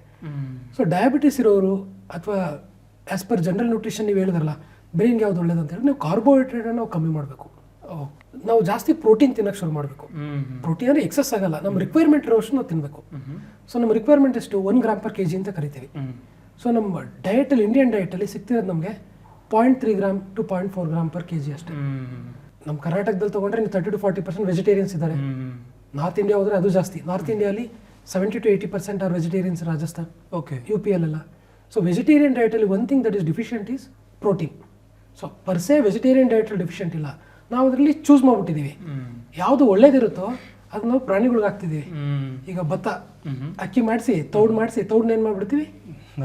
ಹಸುಗೆ ಹಾಕ್ಬಿಡ್ತೀವಿ. ಒಳಗಡೆ ರುಚಿ ಇರುತ್ತೆ ಸ್ವಲ್ಪ, ಅದೇನು ಅಂತ ರುಚಿ ಅಂತ ಬರಲ್ಲ, ಬ್ಲ್ಯಾಂಡ್ ಇರುತ್ತೆ. ಸಾಂಬಾರ್ ಹಾಕಿದ್ರೆ ರುಚಿ ಬರುತ್ತೆ ರೈಸು, ಅದನ್ನ ನಾವು ತಿಂತೀವಿ. ಸೊ ಈಗೇನು rice is a carbohydrate, ragi is a carbohydrate, jowar is a carbohydrate. ಸಿರಿಧಾನ್ಯಗಳು ಬರ್ತವಲ್ಲ ಎಲ್ಲವೂ ಕಾರ್ಬೋಹೈಡ್ರೇಟ್. ಸೊ ನಮ್ದು ಒಂದು ತಟ್ಟೆ ಅಂತ ತಗೊಂಡ್ರೆ ಮೈದಲ್ಲಿ ಕಾರ್ಬೋಹೈಡ್ರೇಟ್ ಇದೆ. ಸೊ ನಾವು ಅದನ್ನ ರಿವರ್ಸ್ ಮಾಡ್ಬೇಕು. ಆಕ್ಚುಲಿ ನಮಗೆ ಬೇಕಿರೋ ಜಾಸ್ತಿ ಫೈಬರ್ಸ್, ಪಲ್ಸಸ್ ಬೇಕು. ಪಲ್ಸಸ್ ಅಂತ ಹೇಳಿದ್ರೆ ಕಾಳುಗಳು, ಅವರೆಕಾಳು, ಹೆಸರು ಕಾಳು, ಅಳಸುಂಡೆ ಕಾಳು, ಮೊಳಕೆ ಹುಳ್ಳಿಕಾಳು, ಹೆಸರು ಕಾಳು. ಸೊ ಇದನ್ನೇನಾಗುತ್ತೆ ನಮ್ಮ ತಟ್ಟೆಯಲ್ಲಿ ಮೈದಲ್ಲಿ ಬರಬೇಕು ಒಂದು ಭಾಗ. ಇನ್ನೊಂದು ಭಾಗದಲ್ಲಿ ಸೊಪ್ಪುಗಳು ಬರಬೇಕು. ಯಾವುದು? ದಂಟಿನ ಸೊಪ್ಪು, ಪಾಲಕ್ ಸೊಪ್ಪು, ಕೊತ್ತಂಬರಿ ಸೊಪ್ಪು ಬೇಯಿಸ್ಕೊಂಡು ತಿನ್ಬೋದು, ಪಲ್ಯ ಮಾಡ್ಕೊಂಡು ತಿನ್ಬೋದು. ಥರ್ಡ್ ಭಾಗದಲ್ಲಿ ಏನು ಬರುತ್ತೆ ಅಂತ ಹೇಳಿದ್ರೆ ಹಾಲು ಬರುತ್ತೆ, ಶುಗರ್ಲೆಸ್, ಮತ್ತೆ ಬೆಲ್ಲನೂ ಹಾಕ್ಬಾರ್ದು. ಬೆಲ್ಲ ಸಕ್ಕರೆಗಿಂತ ಡೇಂಜರ್ ಹೇಳಿ ಅದೊಂದು ನಡೀತಿದೆ ಈಗ ಆನ್ಲೈನ್. ಬೆಲ್ಲ ತಿನ್ನಿ, ಆರ್ಗ್ಯಾನಿಕ್ ಬೆಲ್ಲ ತಿನ್ನಿ. ಆರ್ಗ್ಯಾನಿಕ್ ಅಂದ್ರೆ ನನ್ಗಂತೂ ಏನಂತ ಗೊತ್ತಿಲ್ಲ, ಏನು ಆರ್ಗ್ಯಾನಿಕ್ ಇರುತ್ತೆ? ಈಗ ನಾವು ರೈತರ ಬೇಸಿಕಲಿ. ಆರ್ಗ್ಯಾನಿಕ್ ಅಂತ ಹೇಳಿದ್ರೆ ಏನು? ಭೂಮಿಯಿಂದನೇ ಬೆಳೆದ್ ಬಿಡ್ತೀವಿ, ಎಲ್ಲ ಭೂಮಿ ಮೇಲೆ ಬೆಳೆಯೋದು. ಫರ್ಟಿಲೈಸರ್ ಒಂದು ಹಾಕಲ್ಲ ನಾವು, ನೀವು ಹಾಕ್ಲಿಲ್ಲ ಅಂದ್ರೆ ಪಕ್ಕದ್ದು ಗದ್ದೆಯವ್ರು ಹಾಕಿರ್ತಾರೆ, ನನಗೆ ಗೊತ್ತಿಲ್ಲ. ಅದೇ ನೀರೇ ಅಲ್ಗರದು ಬರೋದಪ್ಪ. ಈಗ ಇಡೀ ಗದ್ದೆಯಲ್ಲಿ ಪೂರ್ತಿ ಆರ್ಗ್ಯಾನಿಕ್ ಬೆಳೆಯೋದು ನನ್ನ ಪ್ರಕಾರ, ಈಗ ನಾವು ಹಳ್ಳಿಯವನಾಗಿ ಹೇಳ್ತೀನಿ, ಬಹಳ ಕಷ್ಟ. ನೀವ್ ಹಾಕ್ಲಾರ ಪಕ್ಕದವ್ರು ಹಾಕಿ ಹಾಕ್ತಾರೆ ಅಲ್ವಾ? ಹೌದು. ಸೊ ಆ ಥರ. ಸೊ ಸಕ್ಕರೆ ಬೆಲ್ಲ ಎರಡೂ ಅಷ್ಟೇ ಗ್ಲೈಸಿಮಿಕ್ ಇಂಡೆಕ್ಸ್ ಇರುತ್ತೆ. ನೀವು ಇಂಟರ್ನೆಟ್ ಅಲ್ಲಿ ನೀವು ಏನು ತಿನ್ಬೇಕಂತ ನೋಡಿದ್ರೆ, ಎಸ್ಪೆಷಲಿ ಡಯಾಬಿಟಿಕ್ ಇರೋರು, ಜನರಲ್ ಹೆಲ್ತ್ಗೂ ಅಷ್ಟೇ, ಗ್ಲೈಸಿಮಿಕ್ ಇಂಡೆಕ್ಸ್ ಆಫ್ ಯಾವ್ದಾದ್ರು ಫುಡ್ ಹೊಡೀರಿ. ಸೊ ಗ್ಲೈಸಿಮಿಕ್ ಇಂಡೆಕ್ಸ್ ಆಫ್ ಯಾವ್ದು ಹೊಡಿತೀರಿ? ಕ್ಯಾರೆಟ್ ಹೊಡಿತೀರಿ, ಅಪ್ರಾಕ್ಸಿಮೇಟ್ಲಿ ಒಂದು 25 to 30 ಬರ್ಬೋದು ಅಷ್ಟೇ. ಸೊ ಗ್ಲೈಸಿಮಿಕ್ ಇಂಡೆಕ್ಸ್ ಯಾವ ಪದಾರ್ಥಕ್ಕೆ ಲೆಸ್ ದನ್ 40 ಇರುತ್ತೋ ಅದು ನಮ್ಮ ದೇಹಕ್ಕೆ ಬಹಳ ಒಳ್ಳೇದು. ಗ್ಲೈಸಿಮಿಕ್ ಇಂಡೆಕ್ಸ್ ಅಂದ್ರೆ ಸರ್? ಗ್ಲೈಸಿಮಿಕ್ ಇಂಡೆಕ್ಸ್ ಅಂತ ಹೇಳಿದ್ರೆ ಒಂದು ಪದಾರ್ಥ ನಮ್ಮ ಬಾಡಿಯಲ್ಲಿ ಶುಗರ್ನ ಎಷ್ಟು ಬೇಗ ಸ್ಪೈಕ್ ಮಾಡುತ್ತೆ ಅಂತ. ಸೇಮ್ ಕ್ವಾಂಟಿಟಿ ನೀವು ರೈಸ್ ತಿಂತೀರಿ, ಸೇಮ್ ಕ್ವಾಂಟಿಟಿ ಆಫ್ ಕ್ಯಾರೆಟ್ ತಿಂತೀರಿ, ಯಾವುದು ಬೇರೆ ತರಕಾರಿ ತಿಂತೀರಿ. ಇದು 40 mg ರೈಸ್ ಕೊಟ್ಟರೆ, ಯಾವುದು ಕ್ಯಾರೆಟ್ ಅಥವಾ 30 mg ರೈಸ್ ಮಾಡಿದ್ರೆ ನಮ್ಮ ಶುಗರ್ನ, ಈ ರೈಸ್ ಇರೋದು 70 ರೈಸ್ ಮಾಡುತ್ತೆ. ಸೊ ಇದನ್ನ ಗ್ಲೈಸಿಮಿಕ್ ಇಂಡೆಕ್ಸ್ ಅಂತ ಕರಿತೀವಿ. ಸೊ ಯಾವುದು ನಮ್ಮ ಗ್ಲೈಸಿಮಿಕ್ ಇಂಡೆಕ್ಸ್ನ ರೈಸ್ ಮಾಡುತ್ತೋ ಅದು ಡಯಾಬಿಟಿಸ್ ರಿಸ್ಕ್ನ ಜಾಸ್ತಿ ಮಾಡುತ್ತೆ. ಮತ್ತು ಡಯಾಬಿಟಿಸ್ ಇರೋರಿಗೆ ಕಂಟ್ರೋಲಿಗೆ ಬರಲ್ಲ. ಸೊ ಮುದ್ದೆನೂ ಅಷ್ಟೇ. ಮುದ್ದೆಯಲ್ಲೂ ನಾನು ಹಳ್ಳಿಯವನೇ, ನಾನು ಮುದ್ದೆ ತಿನ್ಕೊಂಡೆ ಬೆಳೆದಿರೋದು. ಬಟ್ ಏನಾಗುತ್ತೆ, ಮುದ್ದೆಯಲ್ಲಿ ಗ್ಲೈಸಿಮಿಕ್ ಇಂಡೆಕ್ಸ್ ಜಾಸ್ತಿ ಇದೆ. ಸೊ ನೀವು ನಾನು ಹೇಳ್ತಿರೋದಲ್ಲ, ಇಟ್ ಇಸ್ ಆಲ್ ದೇರ್. ನೀವು ಮುದ್ದೆಗೆ ಗ್ಲೈಸಿಮಿಕ್ ಇಂಡೆಕ್ಸ್ ಅಂತ ನೋಡಿ, ರಾಗಿ ಬಾಲ್ ಗ್ಲೈಸಿಮಿಕ್ ಇಂಡೆಕ್ಸ್ ಅಂತ, ಮುದ್ದೆಯಲ್ಲಿ ಗ್ಲೈಸಿಮಿಕ್ ಇಂಡೆಕ್ಸ್ ಜಾಸ್ತಿ ಇದೆ. ಸೊ ನೀವು ನಾನು ಹೇಳ್ತಿರೋದಲ್ಲ, ಇಟ್ ಇಸ್ ಆಲ್ ದೇರ್. ನೀವು ಮುದ್ದೆಗೆ ಗ್ಲೈಸಿಮಿಕ್ ಇಂಡೆಕ್ಸ್ ಅಂತ ನೋಡಿ, ರಾಗಿ ಬಾಲ್ ಗ್ಲೈಸಿಮಿಕ್ ಇಂಡೆಕ್ಸ್ ಅಂತ, approximately it is around 55 to 60. So ಮಿಲ್ಕಿಗೆ it is very less. Non vegetarians ಆಯ್ತಾದ್ರೆ ಅಂತ ಹೇಳಿದ್ರೆ ನೀವು ಎಗ್ ತಿನ್ಬೋದು. ಎಗ್ ಅಲ್ಲಿ ಬಿಳಿ ಭಾಗ, so it is rich in protein. Vegetarians ಗಾರು ಕಮ್ಮಿ ಇಲ್ಲ, ಎಲ್ಲಾ ಕಾಳುಗಳಲ್ಲೂ ತುಂಬಾ ಚೆನ್ನಾಗಿ ರಿಚ್ ಆಗಿ ಪ್ರೋಟೀನ್ ಇದೆ. ಸೋಯಾಬೀನ್ ತಿನ್ನಂಗಿದ್ರೆ ಸೋಯಾಬೀನ್ ತಿನ್ಬೋದು. This are all very rich in protein. ಎಲ್ಲ ಕಾಳುಗಳಲ್ಲಿ ನಮ್ಮ ಕಾಳಲ್ಲೇ ಇದೆ. Vegetarian rich is no way deficient in anything. Okay, it is all very good. If you add on milk add ಮಾಡ್ಬಿಟ್ರೆ ಜೊತೆಗೆ it is excellent source of protein. ಹೌದು. So sugarless ಹೋಗ್ಬೇಕು. ಜೊತೆಗೆ ನಾವು ತಿನ್ನೋ ಪದಾರ್ಥಗಳಲ್ಲಿ ನಾವು ಒಂದು ತಿಂತಿರೋದನ್ನ ಇನ್ನೊಂದಕ್ಕೆ ಇಂಟರ್ಚೇಂಜ್ ಮಾಡಬೇಕು. ರೈಸು ಮುದ್ದೆ ಎಲ್ಲ ಏನಾಗಬೇಕು, ನಂಚ್ಕೊಬೇಕು. ಮೈದಲ್ಲಿ ಏನ್ ಬರ್ಬೇಕಂತ ಸೊಪ್ಪು, ತರಕಾರಿ, ಕಾಳುಗಳು ಇವು ತಟ್ಟೆ ಮೈದಲ್ಲಿ ಬರ್ಬೇಕು. ಆಕ್ಚುಲಿ ಅದನ್ನ ರಿವರ್ಸ್ ಮಾಡ್ತಾರೆ. ಸುಮಾರು ಜನ ಏನಾಗುತ್ತೆ, ಸ್ವಲ್ಪ ಪೇನ್ ಬಂದ್ರು ಕೂಡ ಡೈರೆಕ್ಟ್ ಆಗಿ ಮೆಡಿಕಲ್ ಶಾಪ್ಗೆ ಹೋಗ್ತಾರೆ, ಕಾಲು ನೋವ್ತಿದೆ ಟ್ಯಾಬ್ಲೆಟ್ ಕೊಡಿ ಅಂತಾರೆ, ಅವ್ರು ಪೇನ್ ಕಿಲ್ಲರ್ಸ್ ಕೊಡ್ತಾರೆ. ಅದು ಯಾವ್ದು ಕೊಡ್ತಾರೋ ಗೊತ್ತಾಗಲ್ಲ. ಎಲ್ಲ ಹಾಕೊಂಡು ತಿನ್ಕೊಂಡು ಅದು ಸ್ವಲ್ಪ ಹೊತ್ತು ಆಗ್ತಾರೆ. ಹೌದು. So usually I am a physician and then a neurologist. ನಾವೇನ್ ನೋಡ್ತಿದ್ವಿ ಅಂತ ಹೇಳಿದ್ರೆ ಲಾಟ್ ಆಫ್ ರಿನಲ್ ಫೇಲ್ಯೂರ್ಸ್. ಏನ್ ಮಾತ್ರೆ ಕೊಡ್ತಾರೆ, NSAIDs ಅಂತ ಕರಿತೀವಿ ಅದನ್ನ. NSAIDs ಅಂದ್ರೆ ಯಾವುದು? ನೀವು ಮೆಡಿಕಲ್ ಸ್ಟೋರ್ಗೆ ಹೋಗ್ತೀರಿ, ತಲೆನೋವು ಅಂತ ಹೋಗ್ತೀರಿ, ಮಂಡಿ ನೋವು ತುಂಬಾ ಕಾಮನ್. ಎಲ್ಡರ್ಲಿ ಆದ್ಮೇಲೆ ಮಂಡಿ ನೋವು ಇದ್ರೇನಾಗಬೇಕಾಗುತ್ತೆ ಅಂತ ಹೋಗ್ತಾರೆ. ಬಟ್ ಸಫರ್ ಆಗೋರು ಅವರು ಸಫರ್ ಆಗ್ತಾರೆ, ಜೊತೆಗೆ ಫ್ಯಾಮಿಲಿ ಕೂಡ ಸಫರ್ ಆಗುತ್ತೆ. ಏನಕ್ಕೆ? ರೀನಲ್ ಫೇಲ್ಯೂರ್ ತುಂಬ ಕಾಮನ್ ಅವ್ರಿಗೆ. ಜೊತೆಗೆ ಈ NSAIDs ಇಂದಾಗಿ ಸ್ಟ್ರೋಕ್ ಕೂಡ ಆಗುತ್ತೆ. ಆ್ಯಕ್ಚುಲಿ ಎಷ್ಟೊಂದು ಮೆಡಿಕೇಶನ್ಸ್ NSAIDನ ಓದಿಕೊಂಡ್ರೆ ಕೊಡಂಗಿಲ್ಲ. ಈ ಸ್ಯಾರಿಡಾನ್ ಆಗಿರ್ಬೋದು, ಜೊತೆಗೆ ಇಬುಪ್ರೊಫೆನ್ ಅಂತ ಮಾತ್ರೆ, ಇವೆಲ್ಲ ವಿತ್ ಪ್ರಿಸ್ಕ್ರಿಪ್ಷನ್ ಮಾತ್ರ ಕೊಡಬೇಕು. ನಾನೇ ಪ್ರಿಸ್ಕ್ರಿಪ್ಷನ್ ಕೊಟ್ಟರು ಲಿಮಿಟೆಡ್ ಪೀರಿಯಡಿಗೆ ಮಾತ್ರ ಕೊಡ್ತೀನಿ. ಲಿಮಿಟೆಡ್ ಪೀರಿಯಡ್ 3 days 4 days, ಅದಕ್ಕೇನು ಜಾಸ್ತಿ ಕೊಡಲ್ಲ. ಸೊ ಇಂಡಿಯಾಲಿ ಹೇಗೆ ಅಂತ ಹೇಳಿದ್ರೆ ನೀವು ಕೇಳಿದ್ರೆ ಏನು ಬೇಕಾದ್ರೂ ಕೊಡ್ತಾರೆ. ಯಾವುದಕ್ಕೂ ರೆಸ್ಟ್ರಿಕ್ಷನ್ ಇಲ್ಲ. ಡ್ರಗ್ಸ್ ಕೂಡ ರೆಸ್ಟ್ರಿಕ್ಷನ್ ಇಲ್ಲ. So injectable drugs, addictive drugs ಯಾವುದಕ್ಕೂ ರೆಸ್ಟ್ರಿಕ್ಟಿವ್. ಸೊ ಇದಕ್ಕೆ ಸ್ವಲ್ಪ ಏನಾಗಬೇಕು, ನಮ್ಮ ಅಥಾರಿಟೀಸ್ನು ಕೂಡ they should be very strict regarding this dispensing. ಎಲ್ಲದನ್ನು ರೆಕಾರ್ಡ್ ಕೇಳಬೇಕು ಅವ್ರ ಹತ್ರ ಫಾರ್ಮಸಿಯಿಂದ. ಸೊ ಆ ಥರ ಸ್ಟ್ರಿಕ್ಟ್ ಆಯ್ತು ಅಂತ ಹೇಳಿದ್ರೆ of course incidence of all this strokes, renal failure ಆಗೋದು ಇವೆಲ್ಲ ಕಮ್ಮಿ ಆಗ್ತವೆ. ಸೊ ತಗೊಳ್ಳುವಾಗ ಏನು ಅನ್ಸಲ್ಲ, ತಗೊಳ್ಳುವಾಗ ನೋವು ಹೋಗುತ್ತೆ. 1 ತಿಂಗಳು ತೊಗೊಂತೀರಿ, 2 ತಿಂಗಳು ತೊಗೊಂತೀರಿ, ಏನು ಅನ್ಸಲ್ಲ, ತುಂಬ ಚೆನ್ನಾಗಿರ್ತೀರಿ. ಸೊ ಸ್ಮೋಕ್ ಮಾಡೋರು ಈಗೇನೆ 1 ತಿಂಗಳು ಸ್ಮೋಕ್ ಮಾಡಿದ್ರೆ ಏನಾಗಲ್ಲ, 2 ತಿಂಗಳು ಸ್ಮೋಕ್ ಮಾಡಿದ್ರೆ ಏನಾಗಲ್ಲ, 2 ವರ್ಷ ಸ್ಮೋಕ್ ಮಾಡಿದ್ರು ಏನಾಗಲ್ಲ. ಸೊ ಸ್ಮೋಕಿಂಗ್ ಯಾವಾಗ ನಮಗೆ ಅಡ್ವರ್ಸ್ ಎಫೆಕ್ಟ್ ಗೊತ್ತಾಗುತ್ತೆ ಅಂದರೆ 10 ವರ್ಷ ಆದಮೇಲೆ, 8 ವರ್ಷ ಆದಮೇಲೆ. ಏನಾಗಲ್ಲ ಅಂತ ಹೇಳಿದ್ರೆ ನಮಗೆ ಅಪರೆಂಟ್ಲಿ ಏನಾಗಲ್ಲ ಅಷ್ಟೇ, ನಮಗೆ ಕಣ್ಣಿಗೆ ಕಾಣೋದಕ್ಕೆ ಏನೂ ಆಗ್ತಿರಲ್ಲ, ಬಟ್ ಬಾಡಿ ಒಳಗಡೆ ಎಲ್ಲ ಸುಟ್ಟೋಗ್ತಾ ಇರುತ್ತೆ. ನಾವು ಎಕ್ಸ್ರೇ CT ಸ್ಮೋಕರ್ದು ನಾನ್ ಸ್ಮೋಕರ್ದು ಇಟ್ಬಿಟ್ಟು ನೋಡಿದ್ರೆ, ಈಗ ಫೊರೆನ್ಸಿಕ್ ಮೆಡಿಸಿನ್ ನಾವು ಏನು ಮಾಡ್ತೀವಿ, ಬಾಡಿ ಎಲ್ಲ ಡೈಸೆಕ್ಟ್ ಮಾಡಾದ್ಮೇಲೆ ಲಂಗ್ಸ್ನ ಹಿಂಗೆ ಜಸ್ಟ್ ಸ್ಕ್ವೀಸ್ ಮಾಡಿ ನೋಡ್ತೀವಿ. ನೀವು ಮೂವೀಸಲ್ಲೂ ನೋಡ್ತಿರ್ತೀವಿ, ಮೂವಿಯಲ್ಲಿ ಸ್ಟಾರ್ಟಿಂಗಲ್ಲಿ ಈ ಥರ ಸ್ಕ್ವೀಸ್ ಮಾಡಿ ತೋರಿಸ್ತಾರೆ, ಟಾರ್ ಥರ ಬರ್ತಿರುತ್ತೆ. It is true. We have seen multiple patients with such kind of bad lungs. Thank you so much sir. ತುಂಬ information. Glad to be on your team. Thank you.